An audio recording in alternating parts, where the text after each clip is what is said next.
Labą dieną, manau, kad jau galime pradėti. Kas prisijungs vėliau, tai prisijungs vėliau. Tai šiandienos mokymų tema yra pirkimų vykdymas per CPO ir EPC katalogus. Šie mokymai apims net 3 temas. Pirmoji tai bendras CPO LT modulių skirtų renovacijai pristatymas. Antroji daugiabučio atnaujinimo rangos darbų krepšelio pildymo demonstracija su dažniausiai daromomis klaidomis. Ir trečioji sutarties pakeitimų pristatymas ir akcentai, į ką reikėtų atkreipti dėmesį. Šiandienos mokymų lektoriai, CPO LT atstovai, tai Diana Šabanaitė, Virginija Konstantinavičienė Sveiki visi. ir Zigmas Aleksandravičius. Sveiki. Mokymų metu visus kviečiu užduoti klausimus per chatą, o po pristatymų prašysime lektoriui juos atsakyti. Mokymai bus įrašomi ir paskelbti internete. Tai žodis jums, Diana. Sveiki dar kartą. Ačiū, Kristina, už kvietimą pristatyti. Kaip sakau, tradicijas tęsiam, ne? Kiekvienais metais turim šitą pratimą, šiemet nuotolinis, tai turbūt irgi nėra blogai. Gal bus patogesnė forma. Tai dabar aš trumpai pasidalinsiu skaidrėm ir trumpai perbėgsiu mūsų jau tradicinius, turbūt didesniai daugumai žinomus modulius, bet gal yra naujų darbuotojų, kuriem yra nežinomi moduliai, kuriuos turim CPO katalogę, būtent aktualius daugiabučių renovacijai, tai trumpai perbėgsim, kad galėtumėt, kad atsišviežintumėm tą informaciją. Taip. Neina skaidrė. Taip. Tai čia sąrašiukas pirkimų, kurie, kaip sakiau, aktualūs daugiabučių renovacijai, investicinių planų ir energetinio naudingumo sertifikatų rengimas. Pats pirmas, poreikis daugiabučių renovacijai planuojant pirkimą. Techninio darbo projekto parengimas, kartu su projekto vykdymo priežiūra, daugiabučių namų atnaujinimo techninio projekto ekspertizė, tada rangos darbai su arba be projektavimo yra pasirinkimo galimybė, daugiabučių namų atnaujinimo statybos techninė priežiūra ir proceso užbaigimas, pastatų sandarumo matavimo paslaugos. Trumpai perbėgsiu apie visus modulius, konkrečiai, nežinau, pasisakydama, kas galbūt aktualu. Tai investicinių planų ir energinio naudingumo sertifikato rengimo paslaugos. Šiuo metu kataloge likusios tik žalios kategorijos, pernai dar buvo ne žalios kategorijos, bet visokių diskusijų galutinis rezultatas, atėjom į tokį, kad visgi uždarėm tas nežalias kategorijas. Dabar lieka tik žalios kategorijos, tai pirkimą vykdant nebus niekada klausimų, kad pirkimas gali būti nežalias. Nors pati iš esmės paslauga, ta prasme, kaip pasakyti, jeigu, sakyčiau, ir nebūtų nustatyta žaliųjų kriterijų, jinai iš savęs yra žalia ir kaip pasakyti, nekyla, turėtų nekilti ir apvai, ir kontroliuojančiom institucijom, kitom klausimų dėl būtent šito objekto žalumo. Nes pagal aplinkos ministro įsakymą jinai ir laikoma pati savaime žalia, kadangi nekuria jokios neigiamos pasiekmės aplinkai. Ką norėtumėm pasakyti apie investicinius planus dar, tai kad katalogai yra galimybė įsigyti tik investicinių planų rengimą arba energinio naudingumo sertifikato rengimo paslaugą. Esant poreikiui galima įsigyti abi paslaugas, vienu pirkimu, perkama ir investicinio plano rengimo paslauga ir energinio naudingumo sertifikato rengimo paslauga. Sutartys yra atitinkamai dvi, yra investicinių planų rengimo paslaugai atskira sutartis, o energinio naudingumo ir investicinių paslaugų bendrai sutarčiai arba energinio naudingumo sertifikato rengimo paslaugai yra atskira sutartis, atskiri sutarties projektai. Dar ką norim pasakyti, net pernai turėjom tokią, kaip pasakyti, sudėtingą situaciją, kada paskelbus kvietimą renovacijai, paraiškų teikimui, turbūt buvo, ne turbūt, bet buvo didelė paklausa tokių pirkimų. Iš čia turėjom problemą, kada negalėjom paklausos patenkinti, bandėm daryti kažkokius veiksmus, tie mūsų veiksmai pritraukė keletą papildomų tiekėjų į katalogą. Dar komunikavimas buvo, kad susidarius tokiai rinkos situacijai, kada didesnė paklausa negu pasiūla, automatiškai įtakojamos kainos. Ir turėjom situaciją, kada padidinus biudžetą visgi pirkimas būdavo įvykdomas. Nors aišku, suprantam, kad daug pirkimų neįvyko, bet ta situacija, sakau, darosi dėl to, kad jūs vienu metu perkam labai didelį kiekį investicinių planų rengimo paslaugos arba energinio naudingumo sertifikatų paslaugos ir esam ne vieną gavę ir tiekėjo pasisakymą, kad neteikiam pasiūlymų, nes jau turim darbo sočiai ir jau nepriepsim padaryti daugiau, nei kad esam sudarę sutarčių. Tai čia gal tokia problematika, galvoju, EPC, kas liečia, tai lygiai tas pats, jokių ten niuansų nėra, lygiai veidrodiniai katalogai, EPC tai yra katalogas neperkančiosiom organizacijom, tai jie identiški yra, ten truputėlį skirtumai sutarty, eliminuojant nuostatą susijusią su viešųjų pirkimų reikalavimais ir iš esmės šiam momentui mes kažkokių keblumų nematom su tuo moduliu, matom, kad jisai veikia tinkamai ir kažkokiu atgarsiu neigiamų negirdim. Aišku, jeigu girdėsim, tai bandom daryti iš mūsų pusės, ką mes galim padaryti, kad tuos trukdžius eliminuoti.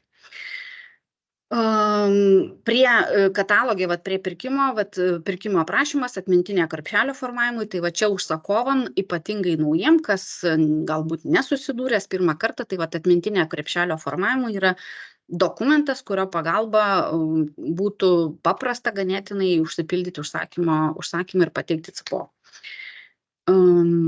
Dar gal akcentas, kad šituo pirkimu galima vykdyti ne vieną investicinio plano pirkimo užsakymą, o vienam užsakymę sudėti bent kelių pastatų investicinio plano ar energinio naudingumo sertifikato rengimo paslaugą. Tai su investiciniais planais gal būtų tiek, ką norėčiau pasidalinti. Tada pastatų projektavimo paslaugos. Nežinau, visokios praktikos buvo, jau ir man dirbant CPO, būdavo, kad ir pati aplinkos ministerija siūlydavo paslaugas pirkti, ar tai atskirai nuo darbų, paskui liktais kartu su darbais. Tai dabar matom, kad tos praktikos yra visokios, tai čia dažniausiai jau pagal užsakovo nusistatymą, pasirinkimą. Kiekvienas turbūt pasirinkimas, jisai šiokių tokių rizikų turi. Tai bet pasisvėrus tas rizikas ir prisėmus sprendimą, tai jau jūsų sprendimu darot arba atskirai projektavimo paslaugų pirkimą, arba kartu su ranga. Tai pastatų projektavimas CPO kataloge yra atnaujintas, EPC neatnaujintas, bet aišku, EPC ir matom, kad nevyksta pirkimai. Nežinau, gal dėl to, kad neatnaujintas, čia man ir iš jūsų būtų gerai gal gauti tą informaciją, ar dėl to, kad neatnaujintas, ar dėl to, kad būtent projektavimo paslaugas perkat kartu su ranga. Tai čia tas, sakykime, jūsų poreikio pasisakymas, sakykime, kad neperkat, dėl to, kad neatnaujintas modulis, mums turbūt irgi padėtų susidėlioti prioritetus tam atnaujinimo laikotarpiui, nes šiuo metu nesam nusistatę, kad tai yra prioritetinis modulis EPC, kurį reikėtų atnaujinti. Bet jeigu toks poreikis iš jūsų pusės bus, sakykime, kad didesnė dauguma norėtų vykdyti pirkimo projektavimo per EPC katalogą, tada ieškotumėm galimybių greičiau jį atnaujinti, nei planuojama dabar. Daugiau kažkaip su būtent pastatų projektavimo moduliu irgi kažkokių pastebėjimų didelių neturim. Žalias pirkimas, pagrindinė problema, dėl ko neįvyksta dažnai pirkimai, tai yra biudžetas. Tai vat mūsų konsultantai tą komunikuoja, ką svarbu pasisverti, ne, kad biudžetus, ir iš tiekėjų gaunam informaciją, kad reikėtų planuoti vadovaujantis aplinkos ministro rekomendacijomis, ten yra nustatytos rekomendacijos būtent projektavimo daliai, ne. Dar kas yra svarbu paminėti, kad kaip bebūtų, yra svarbu planuojant kainą įsivertinti ir aplamai objekto specifiką, geografinę padėtį, ne, ta prasme, nes tai yra kaštai tiekėjui, kuriuos jis patirs, ne, ta prasme, projektuodamas arba vykdydamas to projekto priežiūrą ir tai irgi turi būti įkalkuliuojama į kainą. Tai pagrindinė problema tokia, atmintinė krepšelio formavimui, modulio video pristatymas, atnaujinę modulį darėm pristatymą, tai, kaip pasakyti, turėtų veikti nuoroda, tai pasižiūrėkit, irgi yra naudinga galbūt tiem naujokam, kas pradeda dirbti naujai su tokiu užsakymų formavimu. Tai tiek su šiais moduliais, tada statinio projekto ekspertizės paslaugos. Pastaba, čia irgi, kad vienu užsakymu šiame modulyje galima formuoti vieno projekto ekspertizę. Nes dabar kaip tik turėjom pavyzdį, kada ir mes turbūt nepasižiūrėjom ir paleidom kelių projektų ekspertizę ir iš karto mus tiekėjai bombina. Ta prasme, kad ir terminai nerealūs ir visa kita, ne, nes mūsų terminai būtent šito modulio sudėlioti atsižvelgianti tai, kad vienu užsakymu perkama vieno projekto ekspertizė.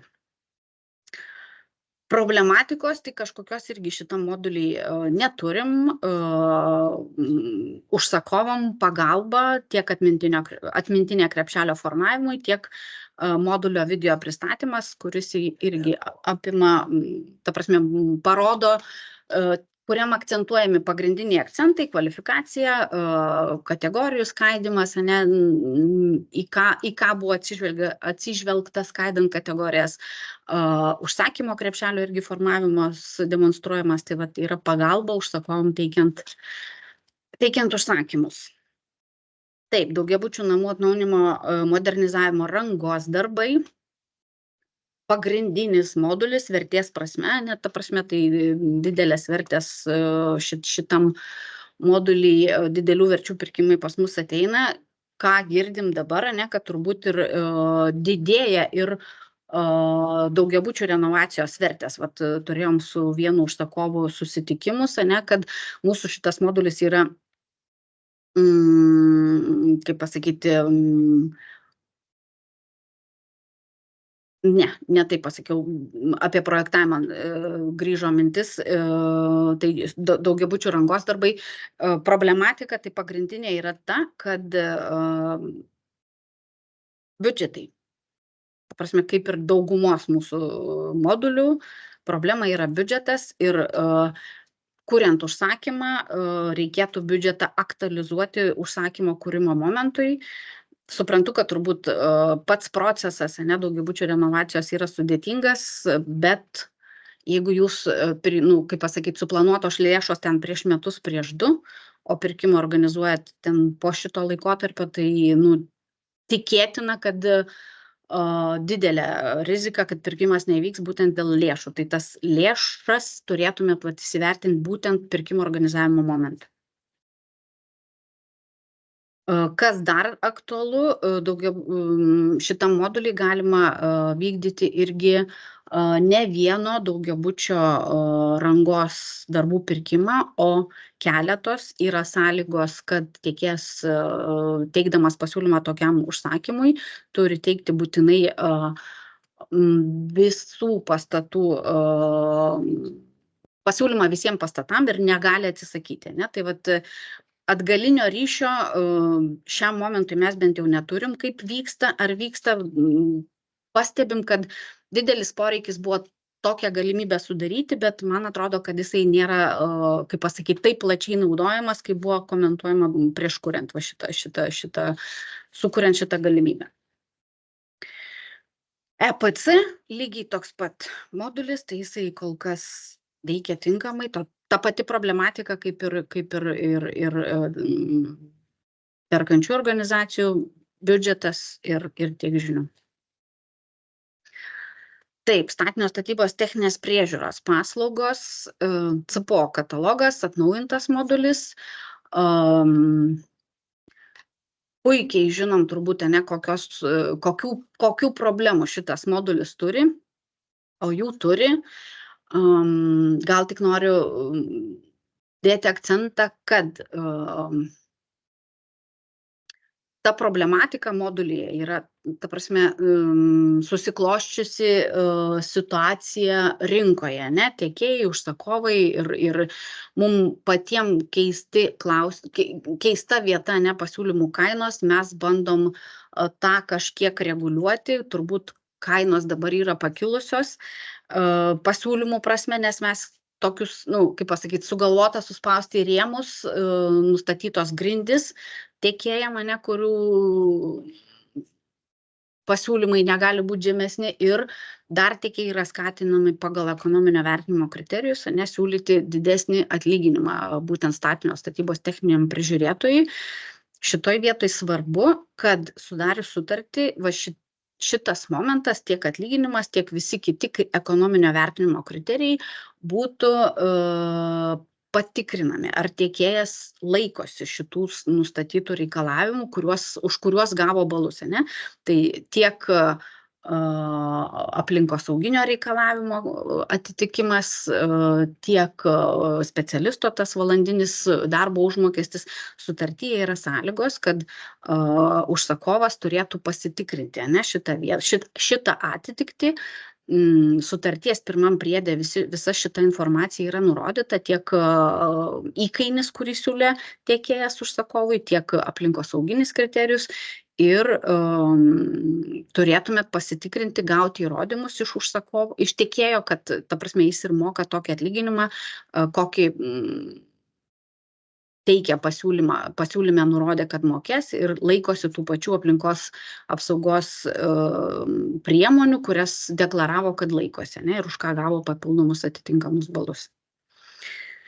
Tai ką dar gal noriu paminėti, kad šitam moduliai ekonominio vertinimo kriterijai buvo nustatyti, bandant irgi suvaldyti tą situaciją su tiekėjais, kada buvusiam moduliui tiekėjai rungėsi tik tais laiku. Jau galutiniam modulio modifikacija, ta prasme, davė tokį rezultatą, kad tiekėjai rungėsi tik laiku. Jo. Tai pasiūlymų pateikimo laiku, o dabar, vėlgi, kažką sugalvojom, kad atrodytų, kad turi veikti ir turbūt iš pradžių veikia, dabar matom, kad galbūt tas veikimas tiekėjai perkando ir irgi dažnu atveju pasiūlymai rungėsi pasiūlymų pateikimo laiku. Galvojam, kaip čia vėl padaryti kažkokį pakeitimą, kas išmuštų tiekėjus iš vėžių ir iš tikrųjų priverstų konkuruoti ne tik laiku, priverstų neteikti pasiūlymų su kosminėmis valandinėmis specialisto valandinių įkainių ir galvojam, manyčiau, kad turėtumėm kažkada trumpuoju periodu ateiti su kažkokiais pakeitimais, būtent pasiūlymų vertinimo kontekstą įmant. Tiek, turbūt su tuo moduliu dar dėl EPC, ne? EPC šitas modulis irgi kol kas yra neatnaujintas, bet turbūt gavot visi žinutę su APVA bendru sutarimu. Sutarėm, kad neatnaujinus modulio, kuriame nėra sąlygų dėl žalumo, visgi yra galimybė tą pirkimą padaryti žaliu. Gavot pranešimą, kuriam nurodyta, ką reikėtų dėl to padaryti. Tai gal trumpai detalizuosiu, kad būtent užsakovas savo techniniai užduotį arba kartu su techninė užduotį turi nurodyti reikalavimą tiekėjui būti įsidiegus ISO standartą. Ir tada, kaip pasakyti, užsakovai pateikti informaciją. Ne, pateikus pasiūlymą ir jau nustačius laimėtoją, užsakovas turi gauti iš tiekėjo informaciją būtent dėl ISO reikalavimo taikymo ir jeigu tiekėjas tokius įrodymus pateikia, tai sutartis gali būti sudaroma ir apva laikys, kad toks pirkimas įvykdytas kaip žalias pirkimas. Tai turbūt su tuo moduliu tiek. Pastatų sandarumo matavimai. Pats mūsų neveikliausias modulis ir pernai kalbėjom apie jo problematiką, aplamai apie proceso tvarkingumą, ne, daugiabučių renovacijų aplamai kėlėm klausimą, ar pastatų sandarumo matavimai kaip atskiras pirkimas, ar jisai yra reikalingas, nes matom, kad pirkimų vyksta, bet labai mažai. Keliam savo klausimą, man atrodo, 25 metais jisai baigėsi. Aplamai keliam savo klausimą, ar tikslinga jį turėti katalogę tokį modulį, nes jisai juo nesinaudojama yra. Ne? Tai vat, kažkaip kitaip perkat tas paslaugas, gaunat tą rezultatą ir turbūt katalogo, bent jau šiam momentui aš kažkaip galvočiau, kad jeigu jisai toks nepaklausus, tai tokį modulį būtų pravartu ir uždaryti, o ne marinuoti. Nebent pasakysit, kad vat, labai pirksit ir labai yra poreikis pirkti. Taip. Čia gal akcentus dar irgi noriu užsidėti, kad prieš rengiant užsakymą, man atrodo, kad yra būtina susipažinti su modulio sąlygomis, ne, ta prasme, moduliai kataloge prie modulio yra visos nuorodos, tai galima nueiti pirkimą, pasižiūrėti, kokie tam modulyje buvo nustatyti kvalifikacijos reikalavimai tiekėjam, ne, tam, kad žinoti tą irgi bendrą kontekstą, pasižiūrėti kategorijas, kaip yra suskaidytos, įsivertinti techninę specifikaciją, įsivertinti sutarties sąlygas, nes tai yra pagrindas, ne, su kuo jūs paskui dirbsite. Ne? Tai kuo jūs daugiau žinosit, tuo pradžioj, tuo eiga bus paprastesnė. Tai va, dabar dar gaunam daug raštų dėl visokių situacijų paaiškinimo, ne, jau sudarius sutartį ir vykdant sutartis.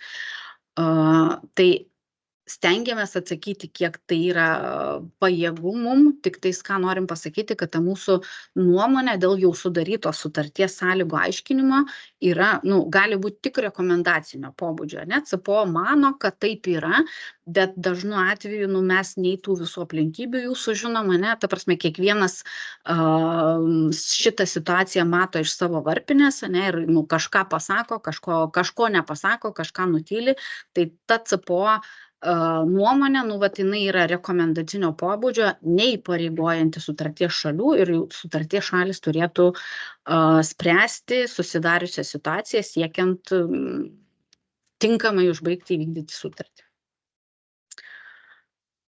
Kas dar svarbu, kad užsakovas irgi visą laiką turi aktyviai dalyvauti sutartį ir iš savo pusės atlikti visus įsipareigojimus, kurie susiję su tinkamu paslaugos ar objekto įvykdymu. Dažnu atveju girdim, kad tiekėjai negauna visos informacijos, kuri yra reikalinga tinkamai paslaugai atlikti arba pradėti aplamai.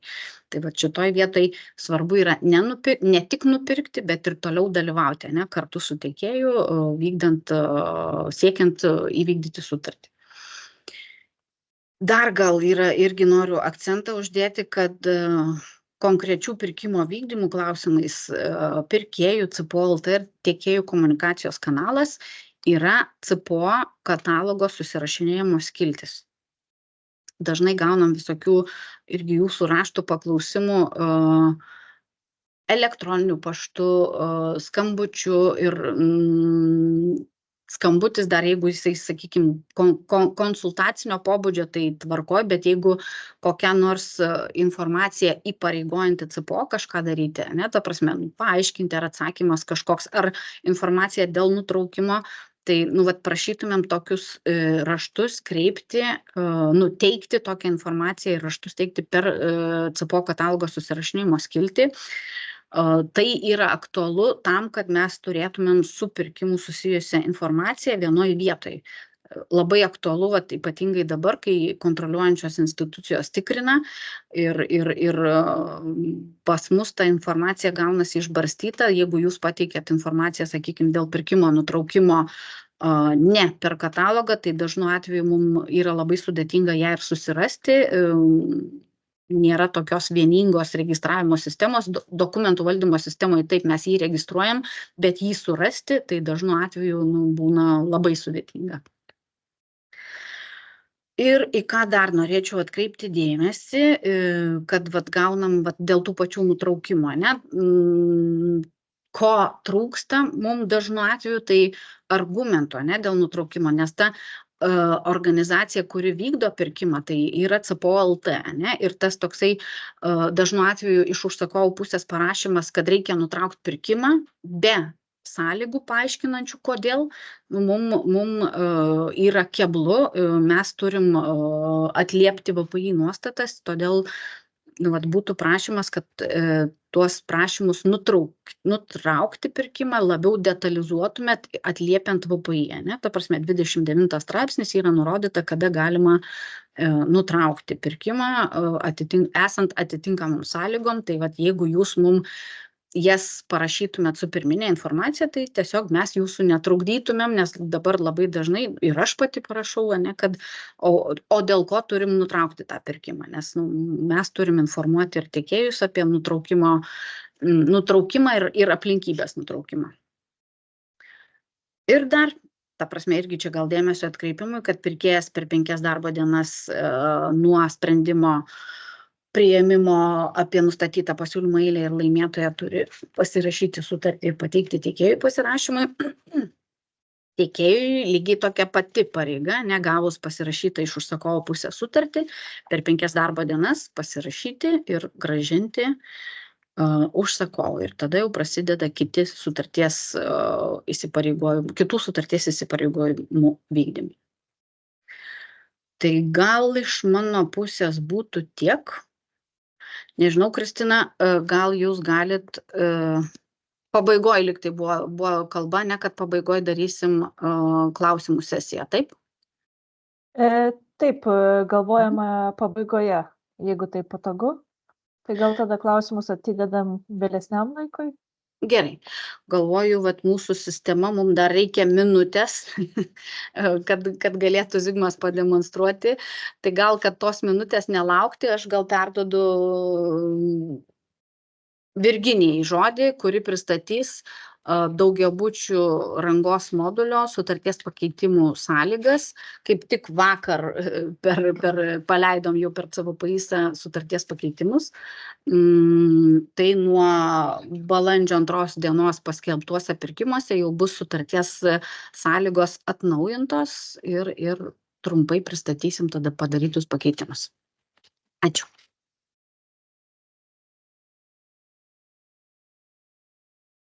Labadiena.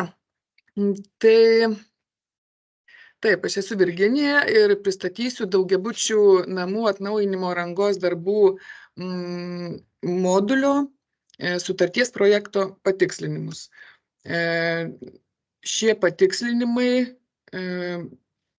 atlikti atsižvelgiant tiek į užsakovų, tiek į tiekėjų poreikius. Nuo 21 metų balandžio mėnesio sukūrus šią dinaminę pirkimų sistemą, šį modulį, vyko gyvenimas ir tiek tiekėjai, tiek užsakovai mums rašė ir skambino, ir susitikimų metu vis atkreipdavo dėmesį į vieną ar kitą nuostatą, kurią reikėtų patikslinti. Tai aš pabandysiu tą ir pristatyti jums. Dabar aš, jeigu jūs nieko prieš, įsijungsiu kamerą, man bus drąsiau. Ir ryšys gal netaip striginės, kartais čia pas mus būna. Tuoj sekundėlę. Dabar turbūt matot pilnai skaidrės, ar ne? Taip. Tai pirmas toks patikslinimas, tai patikslinta nuostata apibrėžianti statybos darbų pabaigą. Kadangi kartais skirtingai būdavo suprantama, ką reikėtų laikyti statybos darbų pabaigą, šią nuostatą patikslinom, jog būtų tikrai aišku, kad statybos darbų pabaiga yra momentas, kai atlikti visi darbai ir tiekėjas pateikia statinio statybos užbaigimo procedūrai vykdyti reikalingus dokumentus. Tai reiškia, kitaip tariant, kad paskutinis teikiamas dokumentas yra defektų garantinių laikotarpių užtikrinimas ir jį pateikus laikome, kad darbai yra baigti. Kitas patikslinimas - pirkimo sutarties kainos peržiūros dėl kainų lygių pokyčio sąlygų pakeitimas. Patikslintas visas 3.10 skyrius, tai aš visų punktų į skaidrę čia jums nedėjau. Gal tokius svarbiausius norėjau atkreipti dėmesį, kas jums labiau aktualu. Tai perskaičiavimas gali būti atliktas, jeigu valstybės duomenų agentūros kas mėnesį skelbiamo pastatų remonto sąnaudų elementų kainų indekso reikšmė pakinta daugiau kaip 0,05 per bet kurį statybos rangos darbų vykdymo laikotarpį. Dar yra svarbu, kad šalys privalo sudaryti raštišką susitarimą dėl kainos perskaičiavimo per 15 darbo dienų nuo šalies prašymo kitai šaliai perskaičiuoti kainą pateikimo dienos. Čia dar galima paminėti, kad ir bet kuri šalis gali inicijuoti perskaičiavimą, tiek užsakovas, tiek tiekėjas. Aišku, mažai tikėtina, kad kainos mažėtų, bet teoriškai tą gali padaryti abi šalys.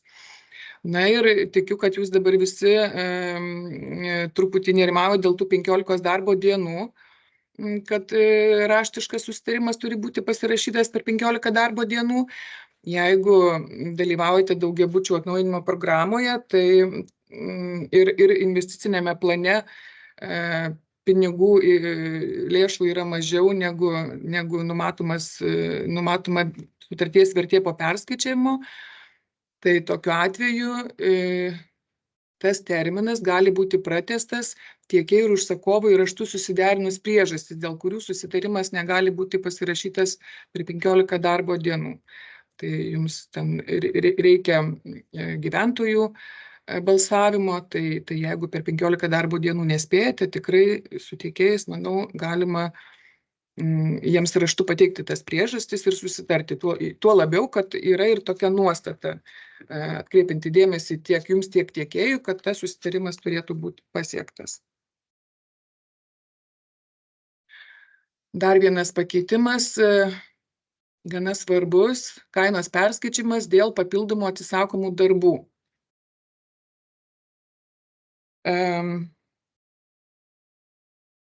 Trečiame skyriuje papildėme sutartį 2 naujom nuostatom.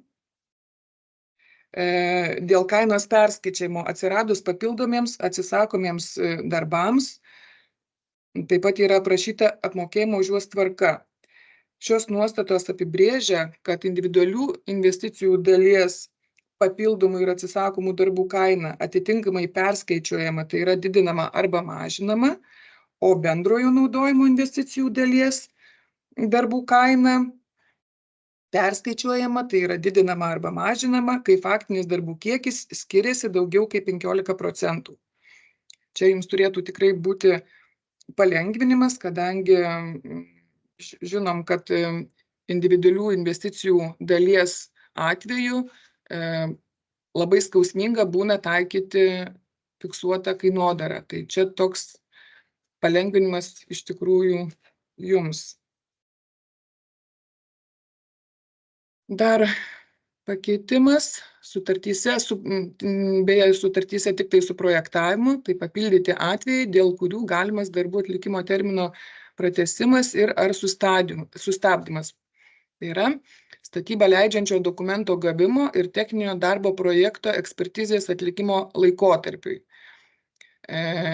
Šių dokumentų gavimo trukmė į paslaugų trukmę nėra įskaičiuojamos. Na ir jeigu per sutartyje nurodytus terminus, kas yra 20 dienų pataisyti projektą, jeigu tiekėjas per nustatytus terminus nepataiso projekto, numatyti yra delspinigiai tiekėjui.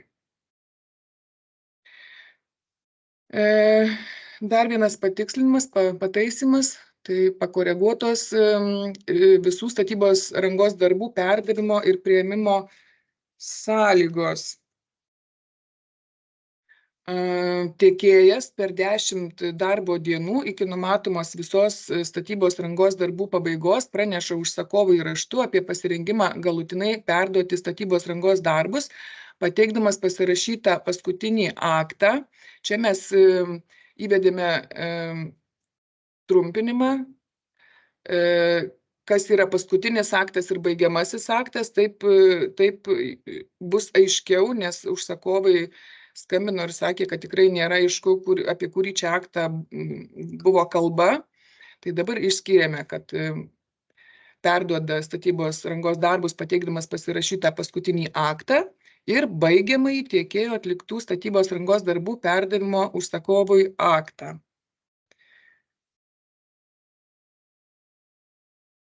Taip, toliau.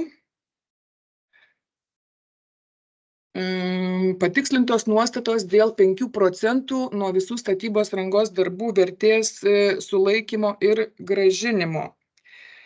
Užsakovai ir tiekėjai turbūt kartais skirtingai traktuodavo šias sutarties nuostatas. Jos yra patikslintos, kad būtų aišku, jog 5% sulaikomi ne nuo kiekvieno akto, bet nuo paskutinio akto, kuriame darbų vertė negali būti mažesnė nei 5% nuo visų statybos rangos darbų kainos ir šis sulaikyta suma sumokama po baigiamojo akto pasirašymo dienos užsakovui pateikus defektų užtaisymo garantinių laikotarpių užtikrinimą. Čia dar buvo diskusijų ir norėdami jums dar labiau palengvinti gyvenimą, norėjom nustatyti, kad tie 5% būtų gražinami ne po defektų užtaisymo garantinio laikotarpio užtikrinimo, bet po statybos komisijos išduoto statybos užbaigimo akto, bet kartu su teisininkais ir statybų konsultantais įvertinę teisės aktus ir kitus niuansus, nutarėm iš tikrųjų nerizikuoti ir tokios nenustatyti ir tai suderinta ir su APVA. Teoriškai galima būtų tokį pakeitimą daryti, bet tuomet būtų reikalinga pertvarkyti dar stipriau visas kitas sutarties nuostatas ir kas būtų iš tiesų prieš teisės aktus ir, tarkim, teismo atveju, tai ginčo atveju patekus į teismą, tai greičiausiai būtų rizika, kad teisės aktų nuostatos būtų aukščiau už sutarties nuostatas. Toliau dar patikslintas skyrius užtikrinimai ir draudimai. Esminis gal toks pakeitimas, tai papildyta, kad sutarties įvykdymo užtikrinimas yra skirtas visų tiekėjo sutartinių įsipareigojimų įvykdymo užtikrinimui, įskaitant, bet neapsiribojant netesybų mokėjimui užtikrinti. Anksčiau to nebuvo sutarties nuostatose, tas užsakomis yra labai svarbu. Dar vadovaujantis daugiabučių projektų įgyvendinimo ir priežiūros taisyklių 24 punktų papildėme nuostatą, jog šalys gali susitarti, kad vietoje defektų užtaisymo garantinio laikotarpių užtikrinimo, kurį tiekėjas turi pateikti, sulaikoma 5% visų pirkimo sutartyje numatytų statybos rangos darbų vertės suma. Tai yra ta baigiamojo, paskutinio akto suma, susimaišiau pati per tas naujovės, paskutinio akto suma. Įdėjau ir nuorodą, kur, aišku, jūs visi skaito tais taisyklės, bet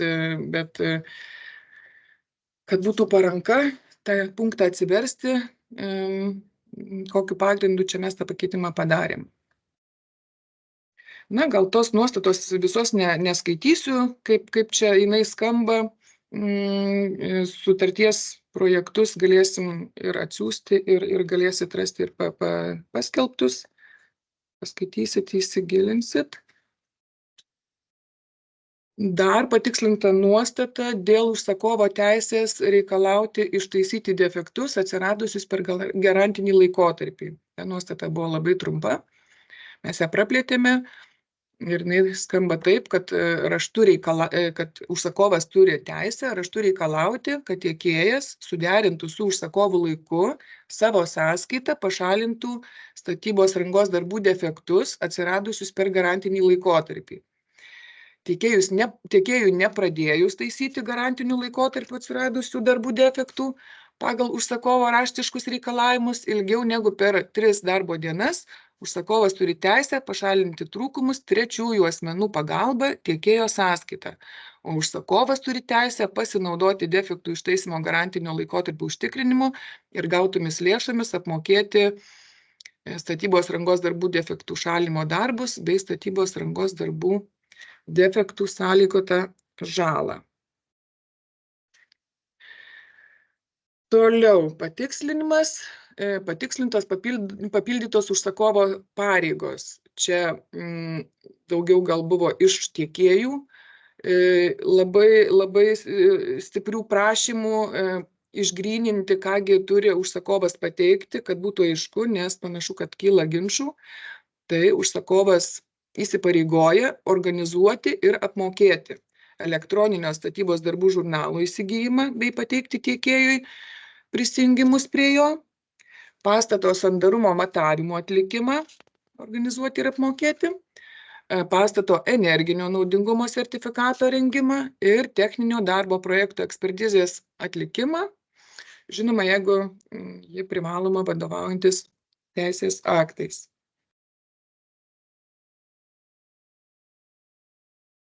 Toliau keičiam skaidrę. Pakoreguoti tiekėjo įsipareigojimų terminai. Čia pakeitimų jokių labai nėra, tiesiog ten anksčiau sutarty buvo vieni dokumentai pateikiami per 5 darbo dienas, kiti per 10 dienų, tai suvienodinom terminus ir dabar per 5 darbo dienas nuo pirkimo sutarties įsigaliojimo tiekėjas paskiria tiekėjo savo atstovą, sudaro ir suderina su užsakovu kalendorinį darbų vykdymo grafiką ir pateikia užpildytą bendros pasiūlymo kainos išskaidymo pagal priemonės formą. Papildytos tiekėjo pareigos ir už žemiau nurodytų punktų pažeidimus numatytos baudos. Taip, bauda, čia neparašiau, bauda už šių nuostatų pažeidimus yra 3% nuo sutarties vertės ir patikslinta nuostata numato, jog tiekėjas turi užtikrinti, kad visą pirkimo sutarties galiojimo laikotarpį tiekėjo kvalifikacija atitiks CPLT pirkime nustatytus reikalavimus ir bus laikomasi nustatytų aplinkos apsaugos vadybos sistemos standartų. Taip pat, kad techninis darbo projektas atitiks aplinkos ministro nustatytus minimalius aplinkos apsaugos kriterijus, jeigu to jūs reikalavote užsakovo techninėje užduotyje. Beje, ši nuostata taikoma tik sutarties su projektavimu. Na ir naudojimo statybinės medžiagos atitiks darbo projekte ir aplinkos ministro įsakyme nustatytus minimalius aplinkos apsaugos reikalavimus, jeigu jūs to reikalavote užsakovo techninėje užduotyje. Kaip žinia, mūsų pirkimas yra žalias, mes žalinam pirkimą reikalaudami, prašydami tiekėjų pateikti ISO standartą, bet minimalius aplinkos apsaugos kriterijus jūs galite reikalauti, nustatydami savo techninėse užduotyse. Ir dar viena tokia nuostata, tai numatyta tiekėjo pareiga, kad vykdant darbus bus laikomasi statybinių atliekų tvarkymo taisyklėse ir techninėme darbo projekte nustatytų reikalavimų dėl statybinių atliekų tvarkymo. Tai už šias visas nuostatas, už kiekvieną atvejį atskirai nustatytos baudos tiekėjui. Viešųjų pirkimų tarnybos raginimu mes turim užtikrinti, kad jeigu žalieji kriterijai buvo iškelti, kad jų būtų laikomasi, kvalifikacijos, kad tiekėjas neprarastų ir būtų laikomas irgi visą sutarties vykdymo laikotarpį. Na ir dar užsakovams buvo labai svarbu, kad buvo toks prašymas, kad sukontroliuoti tiekėją, kad turėtų užsakovai įrankį sutartyje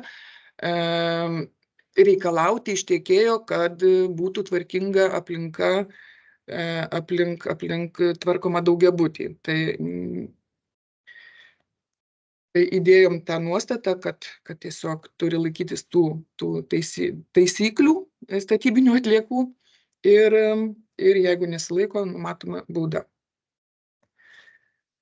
Toliau patikslinta nuostata dėl delspinigio taikymo už tiekėjo vėlavimą.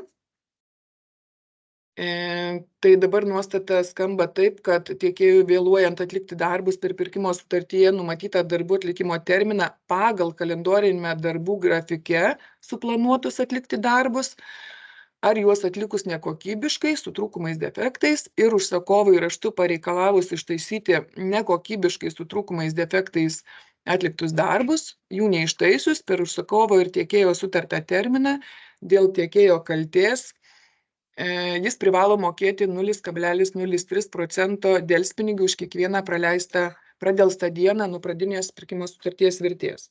Delspinigių dydžio nekeitėme, jis lieka toks pats. Na ir papildyta nuostata dėl pirkimo sutarties nutraukimo.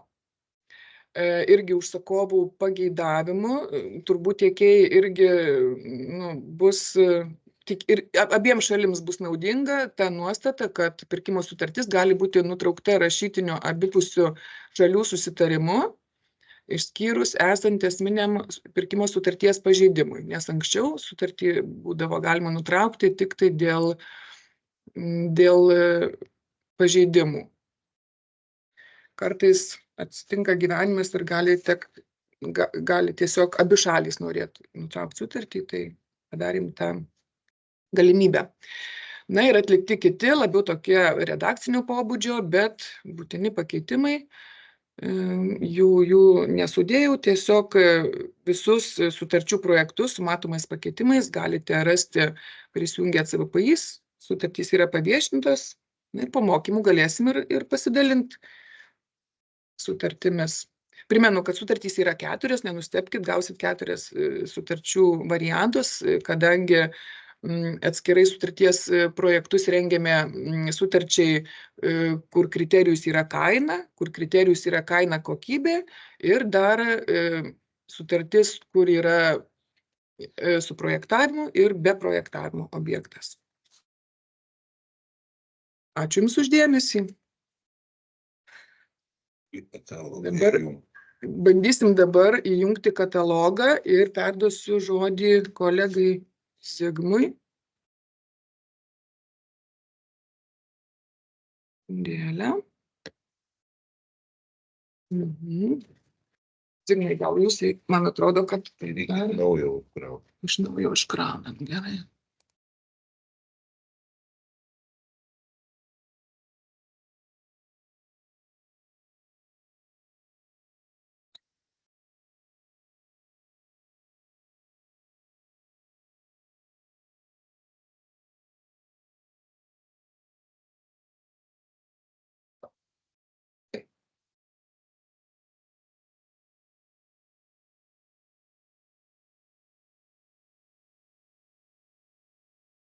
Labą dieną. Įsijungiam testinio pirkėjo organizaciją, tai galima kažką rodyti, kažką konstruoti. Tai dabar turbūt aktualiau yra tiem, kurie yra nauji užsakovai, mažiau susipažinę su katalogu. Reiškia, kaip vykdomas pirkimas. Einame į katalogą. Susirandame statybos srities pirkimus, Ir pats pirmas pirkimas yra daugiabučių namų atnaujinimo rangos darbai. Paspaudus ant pavadinimo išsiskleidžia visas tas daiktas ir vat kolegės minėjo, kad reikėtų susipažinti su dokumentais. Tai visi dokumentai yra va šitam pirkimo aprašyme. Vat yra sutarčių 4 versijos ir yra viešo pirkimo informacija ir tiekėjų sąrašas. Tai paspaudus šitą mygtuką matote visus tiekėjus, kiek jų yra, 118 šiuo metu. Bet čia yra visi tiekėjai. Jeigu įmant pagal atskiras kategorijas, jų ten gali būti daugiau, mažiau ir taip toliau. Toliau, jeigu ieškant kvalifikacinių dokumentų, tai yra skelbimas apie pirkimą ir pirkimo dokumentai. Ir tada perkelia jūs į CVPP puslapį. Tai man turėtų jį užkrauti, jeigu jis veikia. Nes paprastai ilgai kraunasi tas puslapis.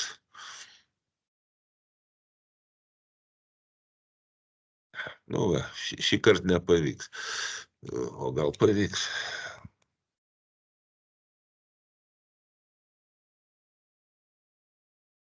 Jeigu nepavyks, atsidarius CVPP puslapį reikėtų susirasti, peržiūrėti išorinius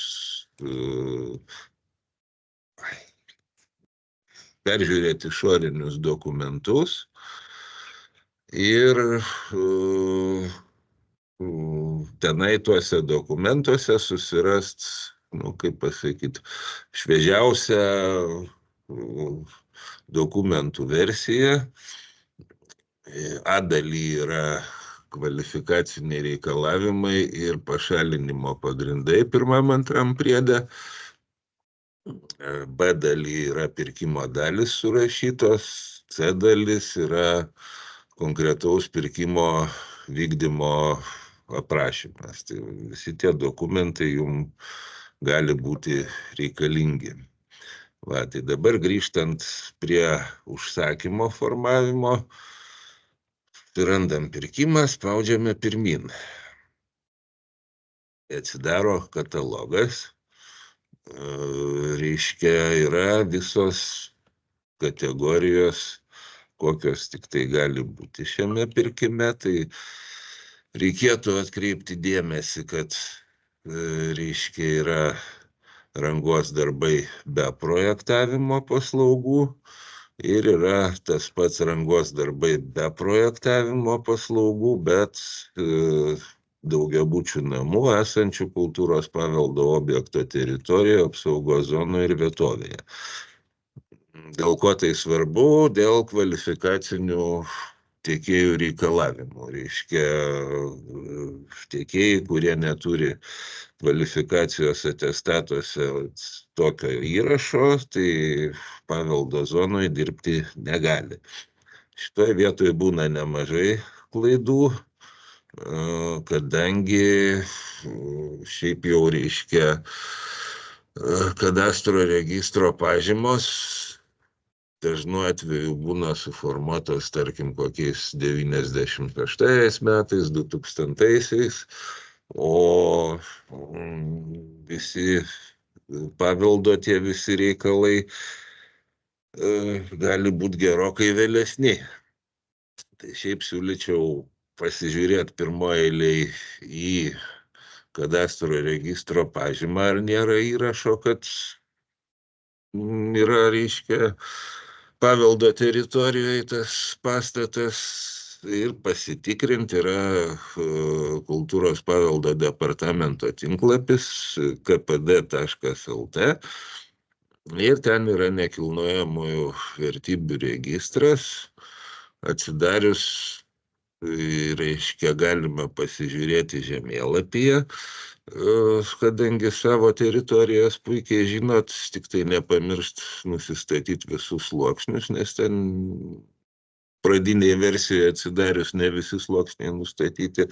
Arba galima, yra detali paieška, įsivedus miestą, gatvę ir adresą, irgi gauti pilną informaciją.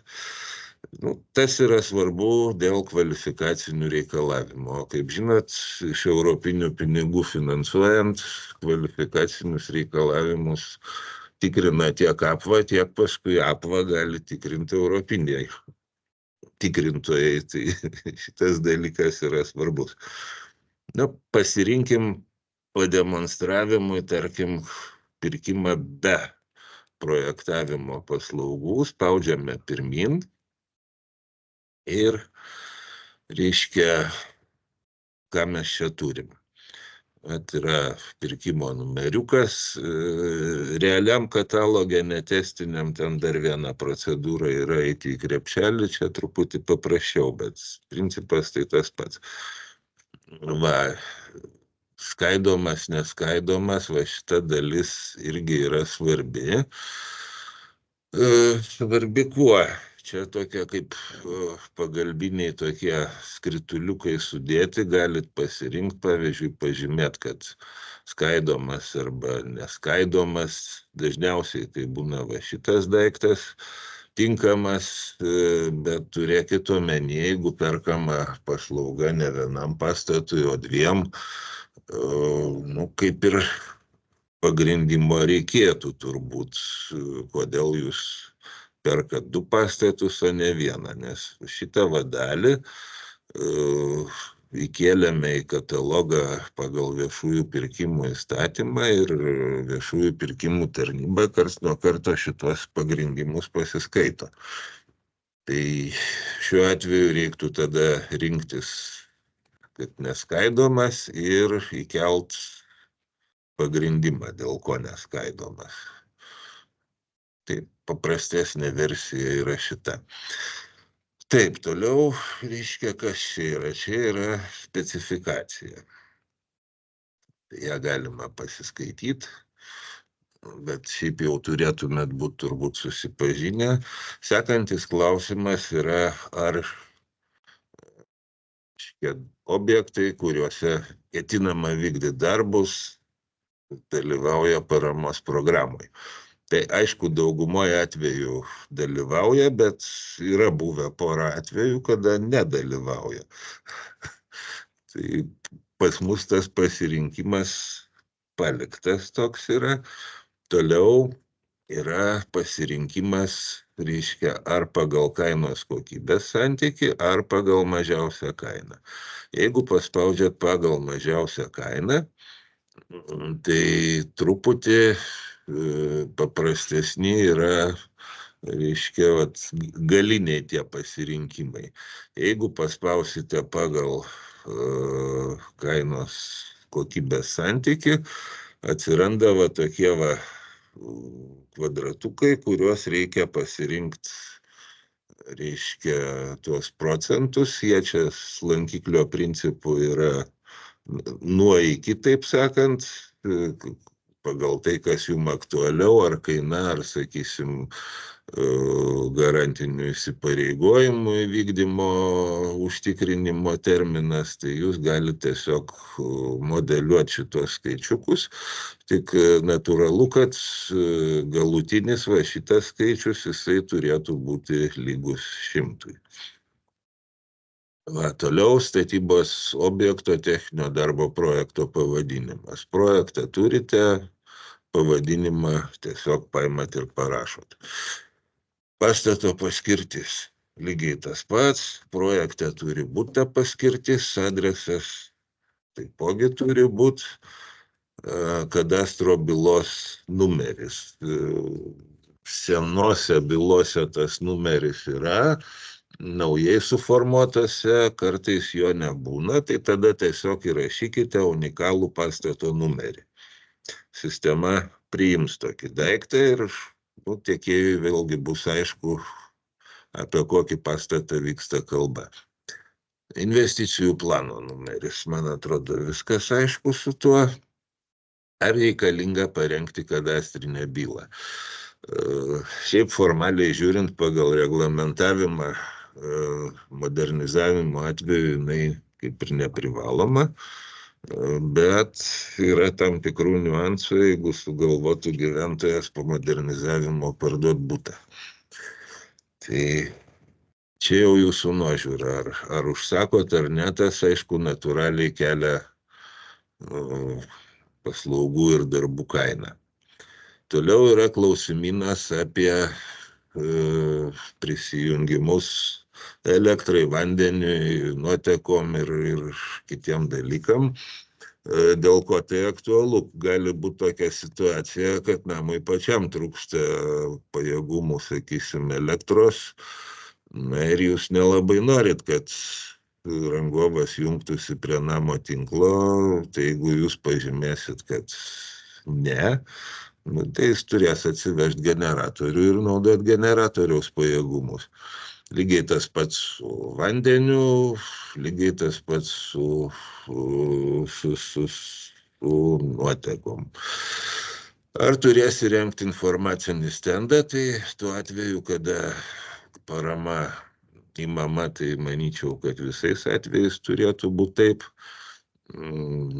O šiaip jau ir pagal statybos reglamentavimą turėtų būti prie statybvietės įrengtas stendas. Bet kada būna pažymėta, tai nekyla ginčų su tiekėjais, ar reikia ar nereikia. Toliau yra du laukai.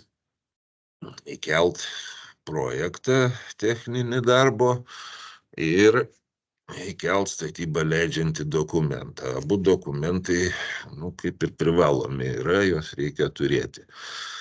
Šitoje vietoje vėlgi, keliant bylą būtų prašymas nekelt adokinių failų, nes dažnas atvejis, kai būna adokiniuose failuose asmens duomenys prie parašų matomi. O kitas dalykas, tiesiog yra tiek tiekėjam, tiek mum, tiek jum patiem paskui galų gale, jeigu prireikia archyvinius pirkimus pasižiūrėti, lėtesnis darbas.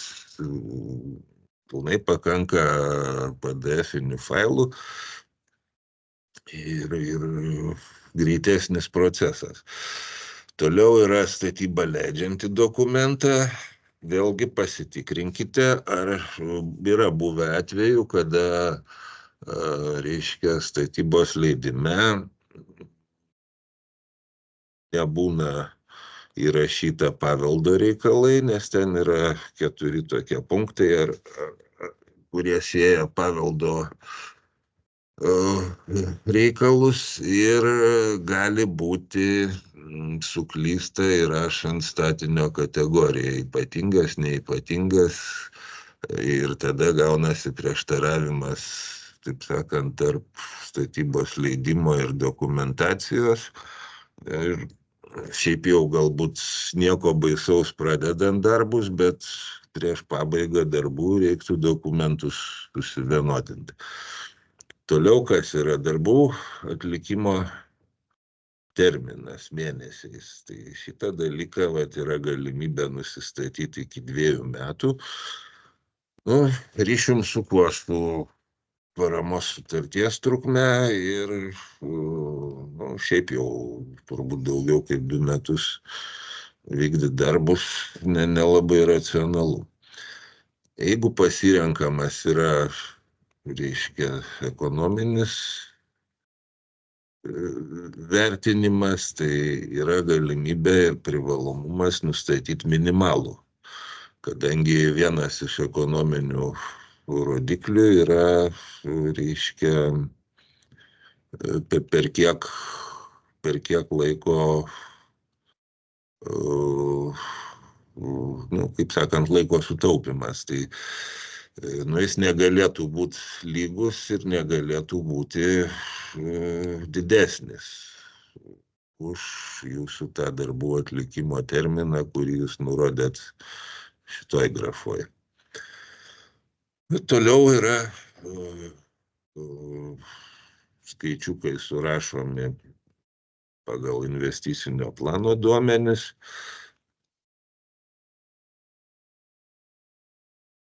Šitos dalykus kiekvienam investiciniam plane tie dalykai turi būti. Toliau labai svarbu kontaktinis asmuo įrašyti, kadangi būna kartais, kad įrašo tik vardą, pavardę, nei pareigų, nei telefono, nei elektroninio pašto, susisiekt problemos. Ir šiaip jau rekomenduotina būtų, kaip pasakius, kontaktinį asmenį, kuris suteikia galimybę apžiūrėti objektą ir atsakinga už sutarties vykdymą. Geriausia būtų du žmonės rašyti, tai jeigu vienas atostogauja, serga ar šiaip kažkur išvykęs, galima susirasti antrą, tai kaip kontaktavimas lengvesnis. Dabar yra statybos objektas numeris 2, jeigu jo nėra, yra toks mygtukas pašalinti objektą. Jeigu reikia jo, tai galima pridėti objektą. Ir yra bendrosios pirkimo sąlygos, tai yra pasiūlymo pateikimo terminas, jis vėlgi yra nuo 10 iki 20 dienų darbo, tai pasižiūrit pagal objekto sudėtingumą, jeigu paprastas nedidelis namukas, mažai tikėtina, kad važiuos į vietą žiūrėti, pakanka informacijos iš investicinio ir projekto, tai galima tą minimalų terminą nusistatyti. Jeigu objektas didelis, sudėtingas, tai rekomenduočiau šiek tiek ilgesnį, nes vis tiek rangovas turi iš esmės pasidaryti skaičiavimus, kadangi jeigu pasižiūrėsit pagal reguliavimą teisinį, tai skaičiuojamosios kainos nustatymo dalis neturėtų būti įkeliama į pirkimo dokumentus. Taip yra pagal STR statinio projektavimas, kad tai yra konfidenciali užsakovo informacija, tiekėjam neteikiama. Taip, toliau, kas turi užtikrinti, kad visi statybvietėje esantis asmenys būtų identifikuoti. Matomai natūralu, kad visi renkasi tiekėją. Šitas dalykas jau panaikintas, kadangi dabar privalomas elektroninis žurnalas, anksčiau buvo toks langelis. Ir toliau sutarties užtikrinimas yra pasirinkimai 3. Šiaip rekomenduočiau spausti nesvarbu, jeigu neturit nusistatymų, kad būtinai bankinė garantija, nes bankinė garantija, tas nesvarbu, ką reiškia, kad gali būti tiek bankinė, tiek draudiminė. Bankinė garantija suteikiama tokiu būdu, kad įšaldomas atitinkamas tiekėjo lėšų dydis. Ir per visą statybos laikotarpį jis tų lėšų naudot negali. Tai kaip jau tiekėjam, ko gero, parankesnis yra draudiminis užtikrinimas. Toliau sekančiam langelį yra sutarties įvykdymo užtikrinimo dydis, kurį jūs galite irgi pasirinkti nuo 5 iki 10%. Taip, vėlgi ūkiškai reikia pasižiūrėti, ar tai yra už 100 000 objektas ar už 1 100 000, atitinkamai pasimodeliuoti užtikrinimo dydį. Sekantis klausimas yra toks, kad dėl avansų. Tai aišku, rangovai labai myli, kada būna avansinis apmokėjimas, bet užsakovai ne visada turi galimybę. Tai čia jau grinai jūsų sprendimas, ar jūs suteiksit avansinį tą mokėjimą ar ne. Ir toliau maksimali pirkimo suma. Tai vėlgi iš investicinio ir užsakovo užpirkimo sutarties ir pakeitimų paskelbimą atsakingas asmuo. Tai čia irgi viskas aišku, vardas, pavardė ir taip toliau. Ir reiškia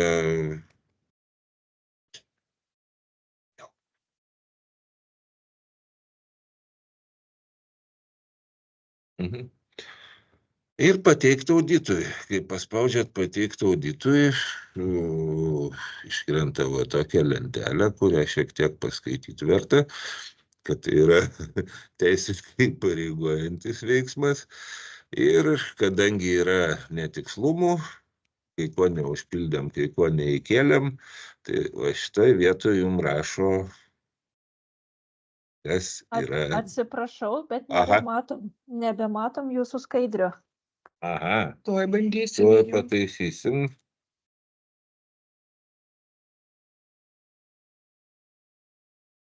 Kaip dabar? Dabar matom. Aha, gerai. Taip, matot, raudonas iškrito toks blokas pastabų, kas yra blogai. Tai vat, kontaktinis asmuo negali būti tuščias, šitas negali būti tuščias ir neįkelti failai, natūraliai, nei projekto, nei statybą leidžiančio dokumento neįkėliau. Tai pasižiūrėdami į šitą raudoną daiktą, pasitaisot, kas reikia ir pabandot vėl pateikti auditavimui. Per šitą mygtuką, jeigu viskas gerai, tai pasikeičia šitoj vietoj, pasikeičia būsena ir eiga. Pamatot, kad, reiškia, bus pateiktas auditavimui ten tokią tai dieną, tokią tai valandą. 14 valandą visada, bet diena gali vaikščioti. Va, ir laukia tada, kol audituotojas patikrins, jeigu viskas gerai, tai būna, reiškia, vėl pasikeičia eiga ir būna paskelbtas. Tada matosi, iki kada tiekėjai teikia pasiūlymus. O jeigu kažkas yra negerai, tai jis būna gražinamas į redaguojamą būseną ir per paklausimų šitą skiltį atsidarę arba čia, arba netestinėje aplinkoje, reiškia, mėlynam fone čia būna vienas iš, reiškia, paklausimai ir pretenzijos. Atsidarę, įsivedę pirkimo numerį, tiesiog galit pasižiūrėti, kas yra negerai. Tai tada irgi pasitaisot, vėl pateikėt auditavimui. Tai su šituo turbūt tiek dabar, jeigu pasižiūrėt su projektavimo paslaugom. Nes šiek tiek skiriasi pildymas. Pildymas skiriasi kuo, iš esmės pradžia visa yra ta pati, visi šitie dalykai yra analogiški, yra įkeliami dokumentai skiriasi, kadangi projekto nėra, yra tik tai investicijų planas, kurį reikia įkelti. Yra techninė užduotis, kurią reikia įkelti.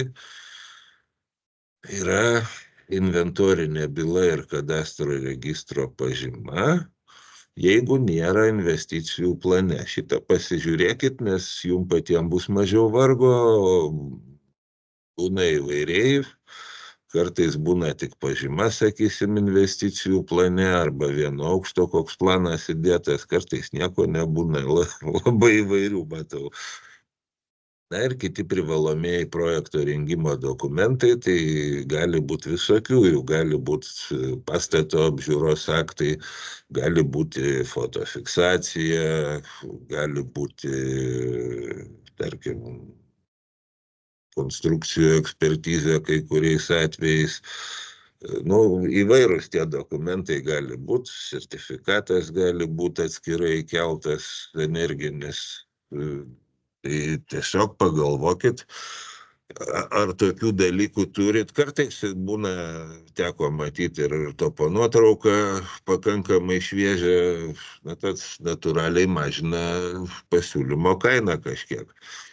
Ir kuo daugiau turi informacijos tiekėjas, tuo jam lengviau kainą nustatyti pakankamai tiksliai.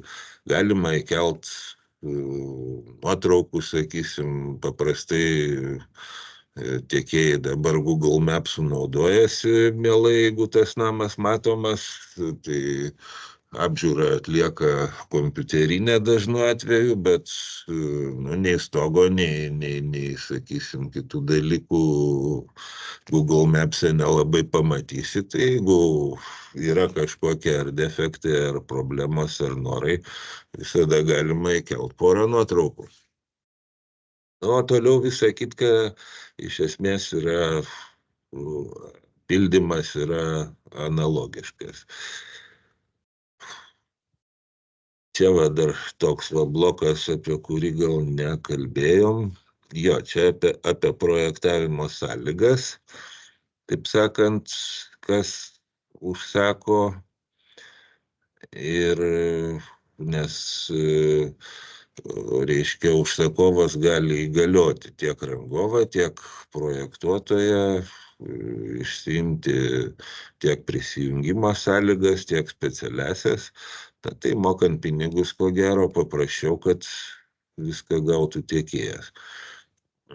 Toliau, kas apmoka sąlygų išdavimą, nes kai kurios sąlygos yra, kaip sakyt, nebe nemokamos, tai vėlgi skirtumo didelio aišku nėra, ką jūs pažymėsit galutiniam rezultate, nes tas viskas atsispindės pasiūlymo kainoje, bet kad jums vargt nereikėtų, galite nuskirtą reikalą tiekėjui, tas pats su statybą leidžiančių dokumentų. Reiškia, parašot įgaliojimą ir gauna tiekėjas. Apmokėjimas vėlgi. Jeigu jūs pažymėsit, kad apmoka tiekėjas, tai aišku, jis įsikalkuliuos tas išlaidas, bet jums vargt nereikės. Dėl projekto saugojimo šiaip siūlyčiau perkančiosiom organizacijom pažymėt, kad saugo tiekėjas, nes jeigu kartais sugalvosit reorganizaciją ar dar kažką, tai jeigu būsit pasižymėję savo saugojimą, tai jums reiks į archyvų departamentą sukelt visą originalią dokumentaciją, kas yra labai sudėtingas ir bjaurus procesas. O šiaip reiškia, kadangi šiais laikais gaunat kopiją su elektroniniais parašais, tai manyčiau, kad tai yra tolygus dokumentas. Toliau vat, visi šitie dalykai jie yra vienodi su pirkimu be projektavimo. Tai kaip ir viskas turbūt su šituo, jeigu bus klausimų, tai bandysim atsakinėti.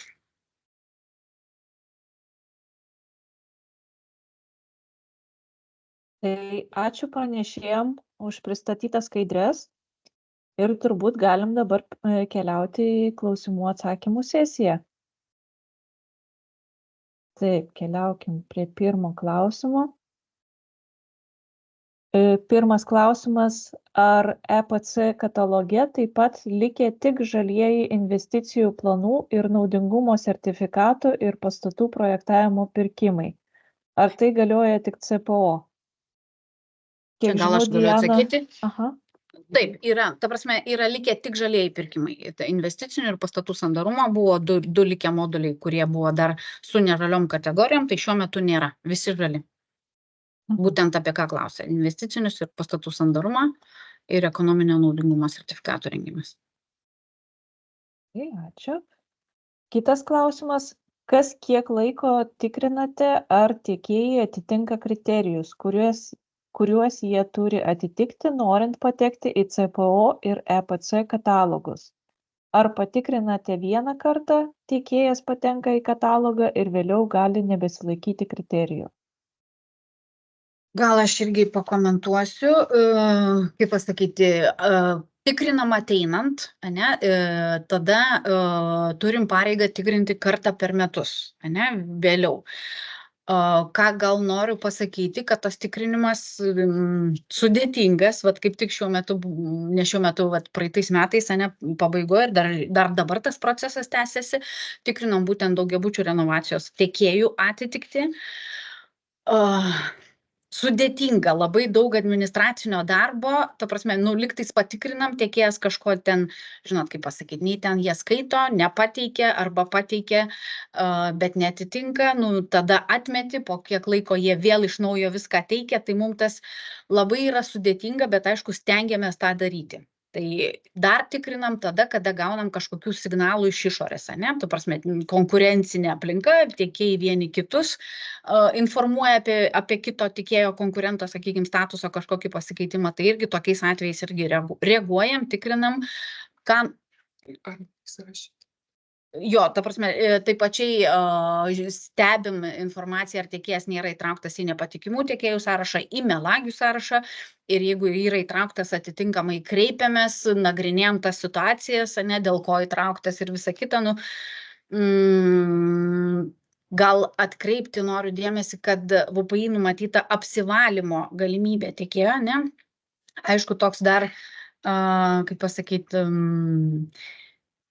mums dar vis naujas turbūt procesas, nes kiekviena ta situacija, lygtais, kai pradėjom tokius dalykus vertinti, tas apsivalymo priemonės, lygtai buvo vienokie požiūriai, nieks nestovi vietoj, keičiasi, tai mes dabar, sakykime, vieną irgi aktyvų ir stiprų projektuotoją, kaip pasakyti, prašom apsivalyti, tai kad jisai įsivertintų susidariusią situaciją, dėl ko buvo įtrauktas į nepatikimų tiekėjų sąrašą ir kažkokias vis tiek priemonės įmonei veikimo pritaikyto, kurios padėtų išvengti tų tokių susidarančių situacijų ateityje. Tai turbūt tiek, nežinau, tikiuosi atsakiau. Gal nedėjau akcento EPC. EPC gal, kaip pasakyti, net negal, tikrinam kataloginį perkančių organizacijų modulį, tai EPC lygiai taip pačiai, vyksta lygiai gretus dalykai. Jeigu uždaromas, sakykime, tiekėjų užblokuojama prieiga nevykdyti, teikti pasiūlymus CPO katalogė, tai ir EPC lygiai grečiai tas dalykas vyksta. Kitas klausimas, sandarumo bandymo pirkimo modelis reikalingas, nes sandarumo išlaidos yra remiamos valstybės, o pagal programos reikalavimus pirkimai turi būti vykdomi per CPO elektroninės sistemas. Tai čia tiesiog komentaras. Tai laukiam pirkimų, tada, nes jų yra nedaug, kaip pasakyti, mes ir patys kėlėm šitą klausimą ir pernai, ir su APVA esam kalbėję atstovais, ta prasme, užduodami klausimus, kodėl tiek mažai tų pirkimų, turbūt visiems žinoma, kodėl ir kaip, bet, tikimės, kad tų pirkimų padaugės, ir pirkimai bus vykdomi atskirai, ne kažkur paslėpus kitos sutartyje apimti. Tikėkimės. Kodėl renovacijos 9 kvietimo EPC sutartis nėra teigiamai įvertinamos APVA darbuotojų? Motyvuojama, kad netitinka RRF fondo lėšų panaudojimo reikalavimų. Čia turbūt jau klausimas yra ne jums, kaip suprantu. Taip, čia yra klausimas ne mums. Aš gal trumpą komentarą pakomentuosiu, kad čia dabar tas kontroliuojančių institucijų tikrinimas, prasidėjęs CPO katalogose vykdytų pirkimų, kas anksčiau nebuvo daroma, tai dabar daroma, turbūt dalis organizacijų tą jaučia ir žino. Dėl daugiabučių mes esam gavę irgi iš APVOS ir paklausimų, nes ir jie įpareigoti, ir APVA įpareigota tikrinti tuos pirkimus, esam gavę paklausimų, nesam dar pateikę atsakymų, bet yra bent jau priimtas sprendimas, kad pirkimai ir toliau vykdomi per šitą katalogą, ir, nes nevykdymas turbūt būtų didesnė administracinė našta tiek užsakovam, tiek turbūt ir pačiai APVAI. Tai trumpas toks komentaras. Irina, matau, kelia ranką. Labą dieną, malonu, kaip tik susijusiu su tuo pirkimu, apie kurį kalbam. Taip, jis daugiausia rūpesčių mums kelia, tai yra patikrinta viena dalis rangos darbai su projektavimu, labai laukiam atsakymo ir tuo pačiu informuoju, kad jau pradėtas pažeidimo tyrimas dėl šito. Ir tuo pačiu ir klausimas, ar jūs planuojat kažkaip tai perskelbti tuos pirkimus, kuriems jau yra konstatuoti pažeidimai. Nu, yra, ne tiek jų yra daug, bet kokie 5-6 CPO pirkimai yra, kur įvairios įgyvendinančios nustatė. Ar planuojat juos perskelbti? Tai kol kas, Irina, neturiu atsakymo, nes nėra tos bendros pozicijos, ane? Čia nustatyti pažeidimai, vat, nu, kol kas buvo įtarimai dėl pažeidimų. Nustatyti pažeidimai, va čia, vat, APVA, man atrodo, visai nesenai vieną atsiuntė, dabar tik neatsimenu, ar dėl daugiabučių, nepakomentuosiu.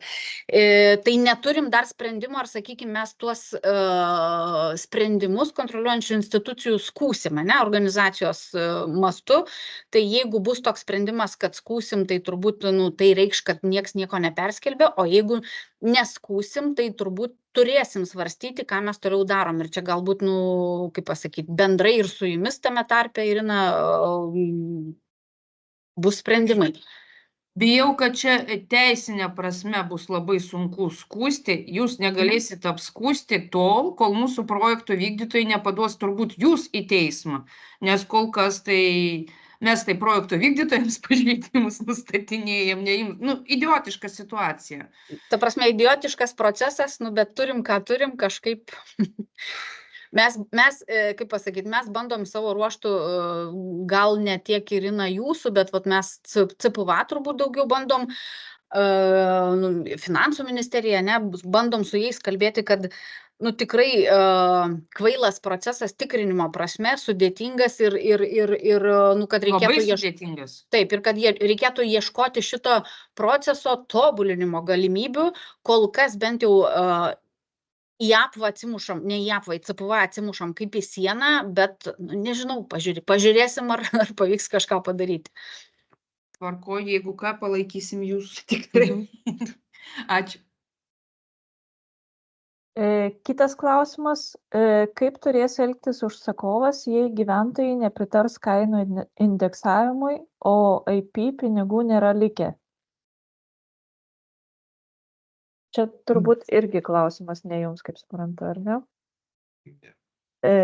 Čia gal tik tais tą riziką reikėtų suvaldyti, ne, kad, nu, kaip pasakyti, jeigu IP pinigų nelikė, nu, čia gal nežinau, nelabai žinau dėl šitos vietos, bet, sakykime, nu, aš galvoju, tas nesutikimas gyventojų, nu, ką tai reiškia, kokia tai yra rizika, ne, kad sustos pusiaukeliai sutartis, ne, nu, ta prasme, nieks nevykdys, nes sąlygos, sakykime, kainos perskaičiavimui, tai jos yra ir jeigu jos atitinka, tai mūsų gal, nu, atitiks, tai sutartis, nu, nežinau, mano galva turėtų būti perskaičiuojama ir negalėtų būti neperskaičiuojama, nes tiekėjas, nu, nenorės dirbti į minusą, ne, jeigu, sakykime, rinkoje kažkokie kainų svyravimai, tai va tada tą kainą ir nori perskaičiuoti ta šalis, ne, kuriai jau skauda. Tai, nu, tiek kainos mažėjimo atveju, tiek kainos didėjimo atveju. Tai va aš kažkaip suprantu, kad čia su gyventojais reikia derinti, bet turbūt reikėtų su jais komunikuoti, kad, nu, nesutikimo pasekmės, nu, skaudžios. Bet tai kaip, laba diena, Jevgenija, čia aš uždaviau šitą klausimą, tai čia labai reali situacija, nes, na, jeigu kainos didėja, tai ir pagal IP jau mes nupirkom už maksimalią kainą ir ten nėra likę pinigų, už kurios jau yra prabalsavę gyventojai, tai kaip įtikinti tos gyventojus, jie turės balsuoti ir turės pilną teisę prabalsuoti prieš, tai vat, ar sutartyje yra numatytas mechanizmas, kaip toliau turės būti vykdoma ta sutartis. O kaip turės, nu tai Jevgenija, jeigu, kaip pasakyti, ir ne mūsų klausimas, ta prasme, čia gal labiau su APVA reikėtų diskutuoti, bet šiaip iš esmės galvoju, jeigu atsirado aplinkybės kainos perskaičiavimui, padidėjo kainas, ne, tiekėjas nori, kad perskaičiutumėt, gyventojai nesutinka. Tai, ta prasme, tiekėjas nedirbs į minusą, ne, ar be pelno. Taip, aš suprantu visą tai, bet kaip, ta prasme, užtikrinti tą, nu, užsakovas šiuo atveju yra kaip tarpininkas nepriimantis jokių sprendimų, jis atstovauja gyventojus. Tai šitoj vietoje gyventojai prabalsavo ir sutiko renovuotis už tam tikrą sumą. Ir jeigu dėl kažkokių priežasčių ta suma keičiasi ir gyventojai išreiškia valią, kad jie yra prieš, tai mano galva sutartyje turėtų atsirasti nuostata, kad tokiu atveju sutarties kainos perskaičiavimas nėra atliekamas. Nu, bet čia prieštarauja VPI, Evgenija, toks dalykas, ta prasme, civiliniam kodekse. nemanau, kad Evgenija, kaip pasakyti, šitoj vietoj, ką aš daryčiau, ne, tai vat tiekėjam, netikėjam, turbūt gyventojam, ne, pristatant tą renovaciją, ne, reikia įvardinti riziką, kad gali atsitikti taip, kad numatytos lėšos bus nepakankamos, jeigu rinkoje atsiras kažkokie svyravimai, ne? Granulės, tai mes ir patys perkam medžio granulės, vieni metai 200, kiti metai 400 ir turigi mokėti. Tai ir čia lygiai yra, kažkaip man atrodo, čia sveika logika ir čia... Taip, sveika logika, aš suprantu iš sutarties vykdymo pusės. Bet čia yra, kelių teisės aktų, tokios sąsajos. Ir iš vienos pusės, vieni teisės aktai mums sako, kad, mes užsakovas ir atstovaudami gyventojams, iš kokių pinigų mes mokėsim, jeigu gyventojai nepritars, nes jie pritarė tik tais tam tikrai pinigų sumai. Tai šitoj atveju, šitoj vietoj tai gali būti užkoduota problema, kai mes nupirksim už maksimalią sumą, kuri yra nurodyta IP, tai aš tiesiog norėjau atkreipti tai dėmesį, kad taip gali būti. Nes ir pačioje sutartyje, jeigu aš gerai pamenu, jau yra papildyta, kad reikia eiti pas gyventojus ir balsuoti ir gauti jų pritarimą.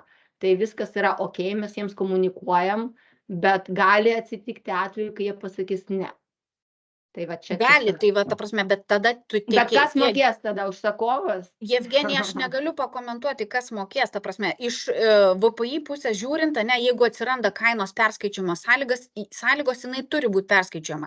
Jeigu neįtikinsi tiekėjo kitaip, kad jeigu ir tiekėjo ir gyventojų, jeigu, sakykime, tiekėjas nori, kad mato kainos pabrango, jam reikia didinti sutarties kainą, jis ateina didinti, o gyventojai nesutinka, jeigu jūs nesusitarėt kitaip, tai yra sutarties pabaiga, tiekėjas nedirbs į minusą, jeigu jūs jo neįkalbinsit ir jeigu gyventojai nesutiks didinti kainos. O jeigu galbūt jūs susitarsit, galbūt, ta prasme, ta kaina, kaip pasakyti, nebus didinama tiek, kiek sutartį numatyta, gal tiekėjas sutiks dar kažkokių tai viskas nuolaidų. Tai yra sutariama, bet tiesiog gali būti tokių skirtingų situacijų. Tai čia.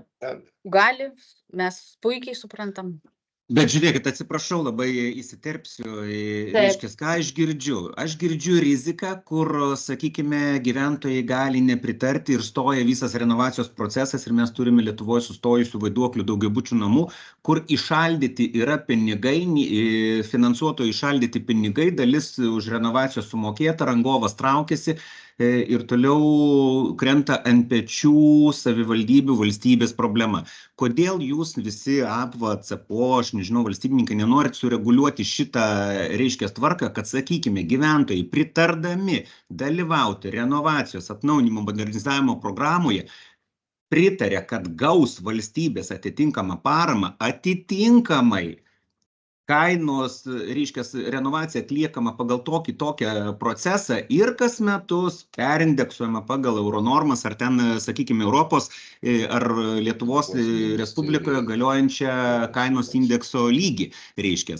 Tai taip darogi, reiškia, valstybinės institucijos, kai konkursą rengia, sakykime, baseino statybai ir ten sutartie numatyta ir kadangi vieno parašo principų yra, tai susiderina su rangovu ir pasirašo. Tai aš manyčiau, neturi gyventojai tvirtinti to, ką reguliuoja paramos programa. Čia dabar mes, pavyzdžiui, Vilniuje visi prasibalsuosim, kad jeigu raudonas šviesoforas dega 5 minutės, tai aš turiu teisę važiuoti per raudoną šviesoforą. Tai turi gimti iš taisyklių, kelių eismo, reiškia, taisyklių, kad jeigu šviesoforas neišsijungia, vadinasi traktuotina, kad tai yra gedimas ir žmonės gali naktį nesėdėti, nemegoti prie šviesoforo, važiuoti namo. Tai lygiai taip pat turi būti programoje, reiškia, pataisyta. Arba tvirtinant balsavimo metu, susirinkimo metu, biuletenyje įdėta, kad jeigu gyventojai tvirtina šitą, tvirtina ir riziką, kuri bus perskaičiuojama esant poreikiui dėl infliacijos, reiškia, kainos indeksui pasikeitus. Tai, sakykime, šitoj vietoj būtų paprasčiau sureguliuoti, negu dabar gyventojus prašyti, maldauti, pasirašykit, arba jūsų namas nebus baigtas renovuoti. Tai jūs suprantate, į ką pastatote administratorius. Administratorius įtikina, surenka tos parašus, reiškia, organizuoti tą renovaciją, o paskiau administratorius lieka kaltas dėl to, kad kažkokie tai valstybiniai nesureguliavimai, kur, sakykime, yra trikdis. Tai reikia šitą būtinai remontuoti ir atkreipti dėmesį. Aš norėčiau, kad tai pasižymėta būtų ir, sakykime, sulaukti atsakymų, kada tai būtų padaryta. Ačiū Šiaip yra už jūsų aplinkos klausimą. ministro kompetencija. Jo, čia vat, norėjom taip, pakomentuoti, kad čia turbūt labiau apvos yra sritis, ne? Ta prasme, vat šita vieta. Čia aplinkos ministerija konkrečiai gali priimti sprendimus ir, ta prasme, koreguoti teisės aktus, bet mačiau, kad Regina kėlė klausimą ir turbūt norėtų pakomentuoti šį klausimą. Taip, aš Regina, norėčiau pakomentuoti, kadangi mes susiduriam su situacijom dažniausiom, gyventojai kada nepritarė indeksavimui, tada, kai rangovas miega, 2-3 metus miega, o paskui paprašo indeksuoti. Tai palaukit, ką jisai veikia, projektuoja metus laiko arba pusantrų, tada pusę metų apskritai nieko nedirba, net neatvažiuoja į objektą arba atvažiuoja pastato pastolius ir žmogaus nemato ir tada paprašo indeksuoti, kaip gyventojai tokiu atveju gali sutikti. Aš tikrai suprantu, kad jeigu rangovas labai sąžiningai dirbo, gyventojai džiaugiasi tokiu rangovu, viskas vyko pagal planą, tvarkingai, tikrai suprantu ir gyventojai supras, kad, pakilo kainos, ar ne? Visi puikiai žinom, kas atsitiko prieš keletą metų, kada pasikeitė rinkoje sąlygos ir praktiškai mes turėjom vienoje savivaldybėje 20 namų, kur pakėlė, gyventojai pritarė absoliučiai kainų pakėlimui, padidino investicijas ir paskui nupirko rangos darbus. Žmonės tą dalyką supranta, bet kada rangovas nedirba ir paskui paprašo indeksuoti, net nepradėjęs darbų, jau prašo indeksuoti, ką tik nusipirkęs objektą, kažkas čia ne taip. Tai prieš 2 metus nusipirko, nieko nepadarė ir dabar jau paprašo indeksuoti. Tai kaip jūs galėtumėt pakomentuoti tokią situaciją? Ir tikrai aš suprantu, kad gyventojai pyksta. Aš pakomentuosiu šitą situaciją, aš pakomentuosiu iš praktinės patirties, finansavimo, sakykime, valstybės paramos sutartį turime, finansavimo laukiame, mes nusipirkome darbus, finansavimo laukiame jau daugiau nei pusę metų. Negalime startuoti dėl to, kad rangovai aktuosis, mes neturime pinigų kaip apmokėti. Tai iš principo yra svarios priežastys, bet aš žiūriu iš kitos pusės. Jeigu rangovas negali daryti, tai nesvarbu, jisai miegojo, nemiegojo, tai jau čia turėtų projekto administratorius ir, sakykime, spręsti tą klausimą, ar tai yra rangovo atsakomybė, ar tai yra susijusių institucijų atsakomybė, ar tai yra kitos priežastys, sakykime, kodėl jisai negalėjo spręsti. Bet reziumuojant, pastatas tai nėra padarytas ir kenčia vėl valstybė, vėl gulasi ant savivaldos ir valstybės pečių. Reiškia, tas visas vaiduoklis. Aš važiuoju pro šalį su savo vaikais ir matau vaiduoklį, gyvendamas Vilniaus mieste. Tai situacijos netaiso tas miegojimas. Kad visi nemiegotų, tai turi būti ir geri žadintuvai iš principo. Ir programoje tie žadintuvai turėtų būti numatyti. Reiškia, kokios sankcijos, baudos ir mechanizmai, sakykime, kada galima nutraukti sutartį, per kiek laiko vienašališkai, sakykime, kokiu keliu nutraukti, arba ją pratęsti, reiškia, tą sutartį, o pratęsiant dėl rangovo kalties, indekso laikotarpis taip pat pratęsiamas. Jeigu rangovas miegojo 2 metus, vadinasi, rangovas, sakykime, neturi teisės indeksuoti tais metais, bet persikėlė, prasitęsė sutartis iki tolimesnio laikotarpio. Tai čia yra mechanizmai, paprasti mechanizmai, kokie turi būti įdėti sutartyje, ir jeigu administratorius fiksuoja rangovo pažeidimą, kad jisai neveikia dėl to, kad užsiėmęs ir kitur tiesiog neateina, kai visa statybvietė yra paruošta, fiksuoja tą laiką, sakykime, ir tas laikas automatiškai pratęsiamas arba su baudomis nutraukiama sutartis, ieškoma kito rangovo. Tai, sakykime, aš visiškai Gal nesutinku. ačiū, ta prasme, klausimą jūsų supratome. Tiesiog manau, kad turint argumentuotus teiginius, tiesiog galite kreiptis į aplinkos ministeriją ir prašyti teisės aktų pakeitimo. Manau, Suprantu, kad bet šiuo aš šitoj vietoje atveju esu mes apie tai niekas. kalbam. APVA turėtų kreiptis, girdėdama APVA, visos organizacijos. Aš šitoj vietoj esu niekas. Kaip jūs nesuprantate, jūs esate organizacija, tarpininkaujanti tarp administratoriaus ir ministerijos, reiškia. Tai mes pirmiausia einame struktūriškai, pirmiausia einame į tarpinės institucijas, kurios ir turėtų formuluoti. Ar aš kaip mažas pilietis dabar turiu skųstis teisę prezidentui? Aš pirmiausia skųsiuosi savo savivaldai, savivalda skųsis ministerijai, ministras prieis prie pirmininko ir atitinkamai iki prezidento. Tai sakykime, šitoj vietoj mes, administratoriai, ir skundžiamės APVai, padėkit šitą problemą išspręsti. Taigi jūs turite įrankius ir turite posėdžius ten su ministerija, turbūt savaitinius, reiškia. Kelkite klausimą, kad yra situacija tokia ir bus išspręsta. Dabar jūs man sakote, rašykite ministerijai. Ministerijos mes rašome ir NŽT visoms institucijoms. Net negaunam to atsakymo apskritai. Tai užtat ir prašome jūsų kaip programos administratoriaus, kuris tiesiogiai reiškia su ministerija derasi dėl visų tų sąlygų. Ieškoti šitoj vietoj sprendimą. Juk girdite, kokie pasiūlymai, kurių patys nesugalvojate, administratoriai jums teikia tos pasiūlymus. Investicinių planų rengėjai, projektuotojai teikia tos pasiūlymus, kurie tiesiogiai dirba ir mato tą situaciją. Nu neburkime, kad dabar visi turime sparnus užsiauginti. Žinome, kaip galime pakelti į orą. Ir tie techniniai žmonės, tai esame visi mes. Jums reikia tiesiog išgirsti, užsirašyti, ištransliuoti ir, sakykime, įdėti. Paprastus dalykus pasakiau, kuriuos galima tiesiog įdėti ir būtų suvaldyta tiesiog situacija. Aš manau, kad tokį dalyką, ta prasme, jūs turėtumėt tiesiogiai į APVOje esantį žmogų, su kuriuo nuolat kontaktuojate kiekvieną dieną, ta prasme, parašyti argumentus, raštu išdėstyti ir perduoti APVOS atstovui. Šiuo metu mes kalbame apie pirkimų vykdymą per CPO ir EPC katalogus. Ir prašyčiau nenukrypti nuo šios temos, kuri yra šiandienos, gerai? Norėčiau, kad mes tęstume, ta prasme, šią temą toliau mokymus. Ir perikime prie kito klausimo.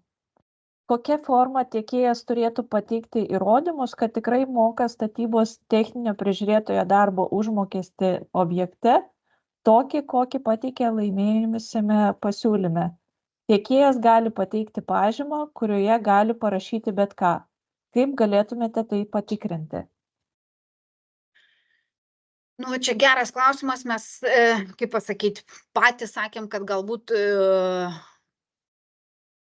eisim žiūrėti arba klausti tiksliau užsakovų, kokius pavyzdžius gaunat iš tiekėjo, ne, dokumentų prasme, patvirtinančius būtent tą mokamą atlyginimą.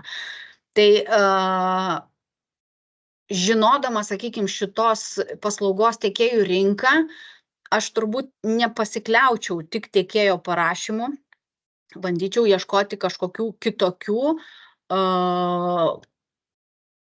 dokumentų. Deja, dabar negaliu pakomentuoti, kokie tai galėtų būti dokumentai. Gal ką dar trumpai galiu pakomentuoti, kad šitą dabar klausimą iš tikrųjų truputėlį pasėmė ir tarnyba žiūrėti, ne? Tarnyba per konkrečias sutartis irgi aiškinasi būtent ir šitą klausimą, ne? Tarp visų kitų, būtent ir šitą klausimą. Tai ką galiu pažadėti, kad pakalbėjus, sakykime, su viešų pirkimų tarnybos atstovais, galėsim išeiti galbūt su kažkokia žinute, o gal ir pati viešųjų pirkimų tarnyba išeis su žinute, kaip praktikoje veikia ir ką reikėtų daryti, ko prašyti iš tiekėjų būtent tam patvirtinimui dėl mokamo atlyginimo. Tai šiam momentui toks suprantu, kad atsakymas išplaukęs, bet ateisim su konkretika. Ačiū. Kokia motyvacija rangovui spartinti statybos užbaigimo akto gavimą, jeigu visi pinigai jam jau bus išmokėti? Kokie įrankiai yra numatyti sutartyje?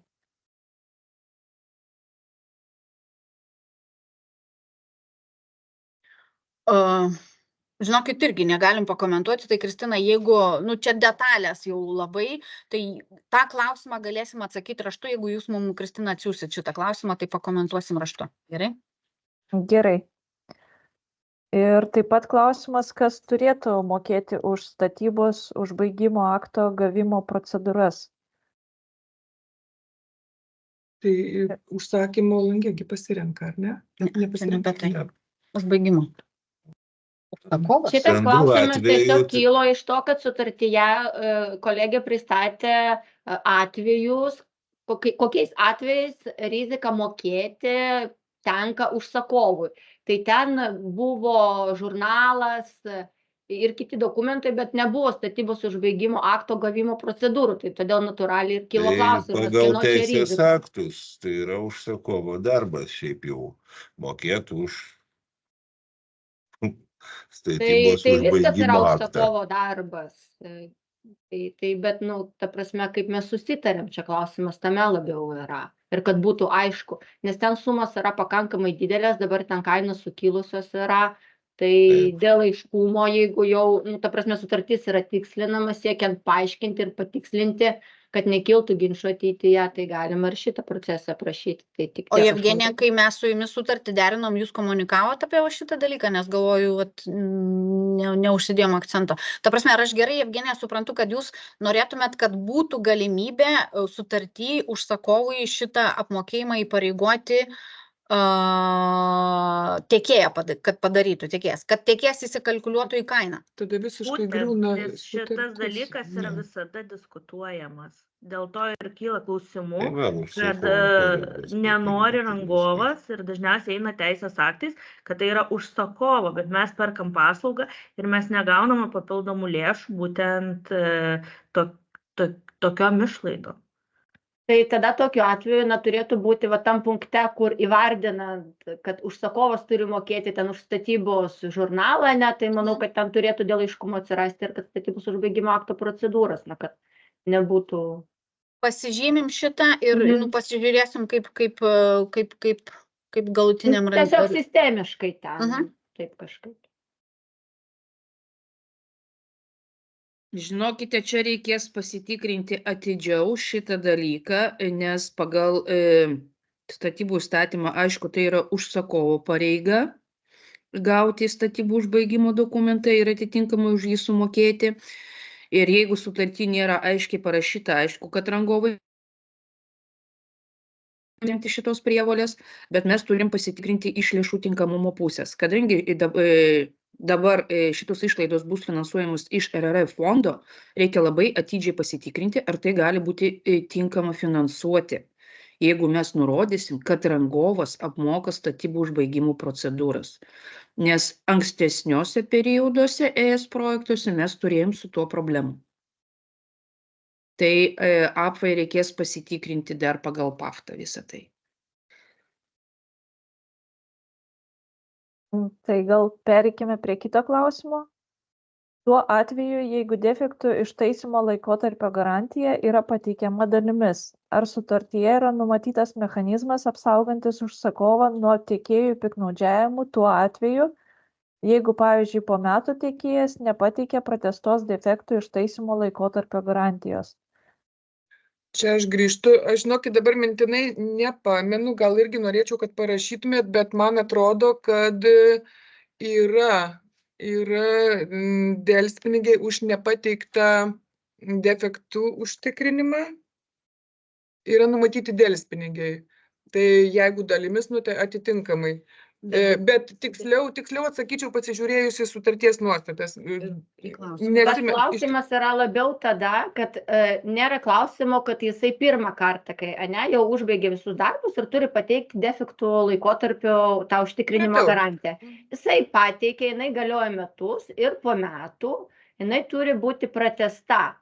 Ir kokie mechanizmai, nes jeigu lieka, pavyzdžiui, tik delspinigiai, tai visiškai neužtikrina ir nemotyvuoja rangovo, nes vienintelė priemonė, mes liekam po metų be garantijos, su mistiniais delspinigiais, jokių užtikrinimų nebėra, tai galbūt verta, jeigu to nėra, aš nežinau, prie garantijos sąlygų įtraukti, kad jeigu po metų nepratęsė defektų garantijos, tai yra galimybė pasinaudoti jau esančią garantiją.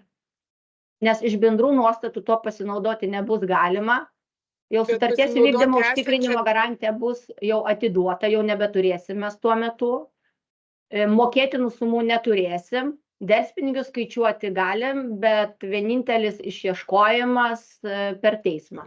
Ir nepadengs minimalių nuostatų, o galiausiai gyventojai lieka be garantijos, garantinio laikotarpio metu. Tai va tik tiek. Evgenija, bauda, ta prasme, vat galvoju, ką jūs siūlytumėt, kaip suvaldyti šitą situaciją? Iš principo įtraukti į garantiją nuostatą, kad ją gali pasinaudoti, jeigu nepateikė pratęsimo. Nes mintis yra, kad gyventojai liktų su garantija, ne? Kad turėtų pinigus, jeigu netaisys defektų. Tai... Bet žiūrėkit, ar draudimo bendrovė sutiks, išduos, kaip, ta prasme, ar bus įmanoma pasinaudoti tuo, kaip jūs sakot, tuo metams išduotu garantijos raštu, jūs taip sakot? Taip, turi būti traukta papildoma nuostata, sąlyga. Kažką tai čia ne taip. Kažkaip man keistai, galvoju, kaip ten tas, nes draudimas juk irgi ten su jais taip paprastai nevyks kalba, jeigu išdavė metams, tai jie metams ir užtikrins. Ir objektas aiškus, ne? O ta prasme, Evgenija, aš suprantu, kad kalba apie draudimo objekto dar vieną sąlygą, ne? Kad jeigu nepateiki to garanto, tai aš tada galiu pasinaudoti. Čia kažkaip su draudimu... Nebus, draudimo bendrovės taip nepadarys. Bet kurioje garantijoje ir ladavimo rašte visada yra aiškiai įvardintas pabaigos terminas, taip? Nebent pagal sutarties sąlygas rangovas privalo pateikti pratęsimą garantijos likus mėnesiui, tarkim, iki šitos turimos jau garantijos pabaigos. Ir jeigu likus mėnesiui jis nepateikė pratęsimo, tada numatyti, kad galima pasinaudoti šitą pirminę, tą turimą garantiją. Bet žinokite, čia irgi labai atidžiai reikės sekti terminus. Ir iš praktikos žinau, kad labai dažnai juos praleidžia. Ir plus atsižvelgiant ir dabartinę valstybės kontrolės poziciją, kai visos įgyvendinančios institucijos gavo nurodymą iš Finansų ministerijos fiksuoti pažeidimus visuose projektuose, kur garantijos nebuvo laiku pateiktos arba pratęstos, tai žinokit, gal ir apsimoka numatyti delspinigius arba baudą sutartį už laikų nepateiktą arba nepratęstą garantiją. Taip yra numatyta. Bet garantinio laikotarpio metu numatyti delspinigiai, jie neatlygina, nepadengia minimalių nuostolių. Tai jeigu yra garantija dabar 5%, man atrodo, nupirki 3 metam pagal įstatymą, ne mažiau kaip 5% nupirkimo sutarties vertės. O tai delspinigius ten mes skaičiuojam 0,03, tai kiek laiko reikės skaičiuoti tos delspinigius ir kaip juos reikės išieškoti iš to rangovo. Jeigu jisai bankrutuos per tuos metus, tai gyventojai lieka be garantijos. Nors pagal sutartį ir pagal įstatymą ta garantija turėjo būti suteikta. Tai žinokite, bankroto atveju ar taip, jums tai nepadės. Ne taip ar taip, nes ta garantija, būtent defektų ištaisymo laikotarpio garantija, turi apimti ir bankroto nemokumo atvejį. Aš noriu truputį įsiterpti į diskusiją ir atkreipti dėmesį, kad statybos užbaigimo procedūrų metu mes jau susidurėme su keblumais, kai yra pateikiama nepilno termino garantinio laikotarpio užtikrinimo, garantinio laikotarpio užtikrinimas. Tai jie skaičiuoja 3 metus nuo baigiamojo, o jeigu jie pateikia trumpesnį, statybos užbaigimo komisijos narys stabdo statybos užbaigimo procedūras ir reikalauja pateikti pratęsimą arba retrospektyvinį laidavimą. Tai čia galim norėti leisti teikti metus, bet įsivertinkim, kad tai nėra stabilus ir nėra efektyvus užtikrinimas garantinio laikotarpio. Ir man atrodo, kad šitoj situacijoje reikėtų galbūt plačiau pasižiūrėti garantinio laikotarpio prievolių užtikrinimą, ne kaip defektų šalinimą, bet kaip apskritai garantinio laikotarpio įsipareigojimų įvykdymo užtikrinimą. Tai reiškia, kad jis turi pratęsti. Jeigu pateikia trumpesnį jeigu jis numato, kad turės pratęsti 4, bet pateikia 3 metų laidavimo raštą. Tai tiesiog laidavimas turi apimti ne tik defektų šalinimą, o ir kitus įsipareigojimus garantiniu laikotarpiu.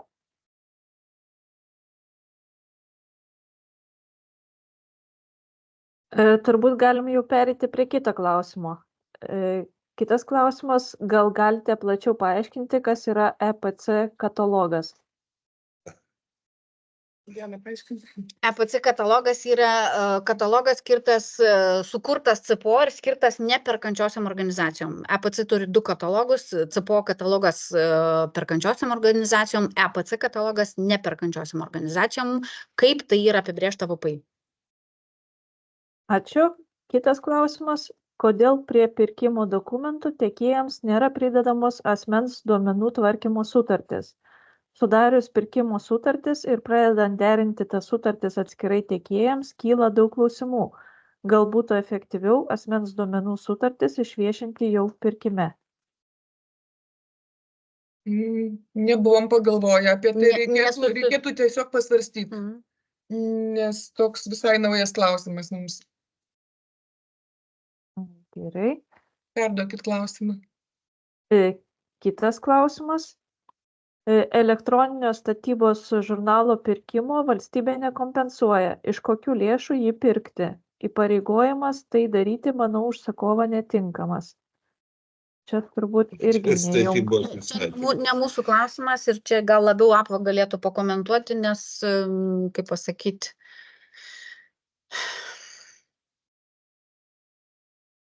mes darom pagal teisės aktus. Gerai, tada keliaujam prie kito klausimo. Rangovas sumoka delspinigius. Kokiu būdu? Patirtis. Noriu moku, noriu nemoku. Visais atvejais nemoku. Ar galima delspinigius nuskaityti, sumažinant mokėjimą už pateiktą sąskaitą už darbus? Taip, yra sutarty numatyta tokia nuostata. Taip, tai galima ir skaičiuoti išmokėtinų sumų. Teisės aktus. Aš noriu truputį padėti atsakyti į klausimą. Tai jeigu mes žiūrim iš sutarties pusės, tai taip. Ir iš civilinio kodekso, taip.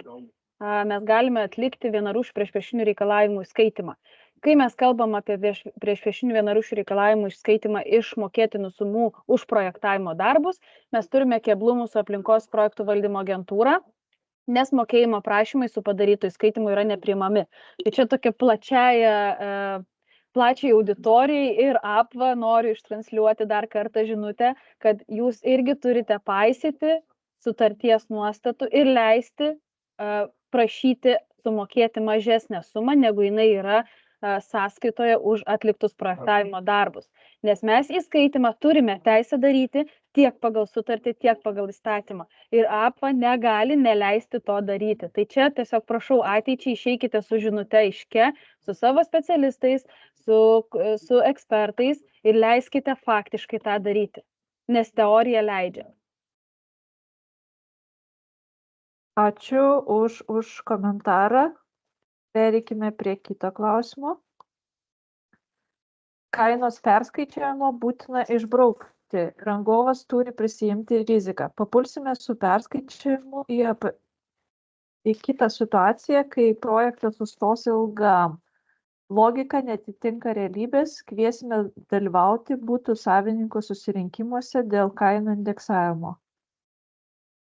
Jau kalbėjom šitą temą nemažai, nežinau, ar verta grįžti, nes iš tikrųjų daug apie tai kalbėjom. Viešųjų pirkimų įstatymas numato kainos perskaičiavimą, jeigu sutartis yra ilgesnė negu 6 mėnesiai, tai ta prasme jisai turi būti numatytas sutartyje ir jisai yra numatytas ir ar čia gyventojų lėšos, ar ne gyventojų lėšos, čia yra rinkos, ta prasme veikimo principas ir jo niekur nepašalinsi ir jisai, ta prasme suprantu, kad skauda, bet šitoj vietoj, turėtų, vat, kaip kolega anksčiau vat, kalbėjo, galbūt ieškoma sprendimų kitur, vat, kaip šitą situaciją suvaldyti, šitą riziką, bet perskaičiavimo eliminuoti iš sutarčių negalima. Ir visus klausimus peržiūrėjome, kuriuos buvome gavę. Dar būtent įdėjau nuorodą, kur yra mokymų įrašai ir skaidrės galite surasti, bei taip pat informaciją apie kitus AFA planuojamus renginius. Taip pat galite rasti, nuoroda yra paskelbta. Na ką, klausimų daugiau neturime, tai dėkojame lektoriams. Ačiū Jums už išsamius pristatymus, už atsakymus į klausimus. Tikiuosi, kad padėjome ir tikiuosi, kad šie mokymai bus naudingi ir ateityje bus mažiau klaidų. Tai sėkmės visiems ir ačiū dar kartą. Dėkui. Dėkui. Gražios. Ačiū, iki. Jums. Ačiū, viso gero.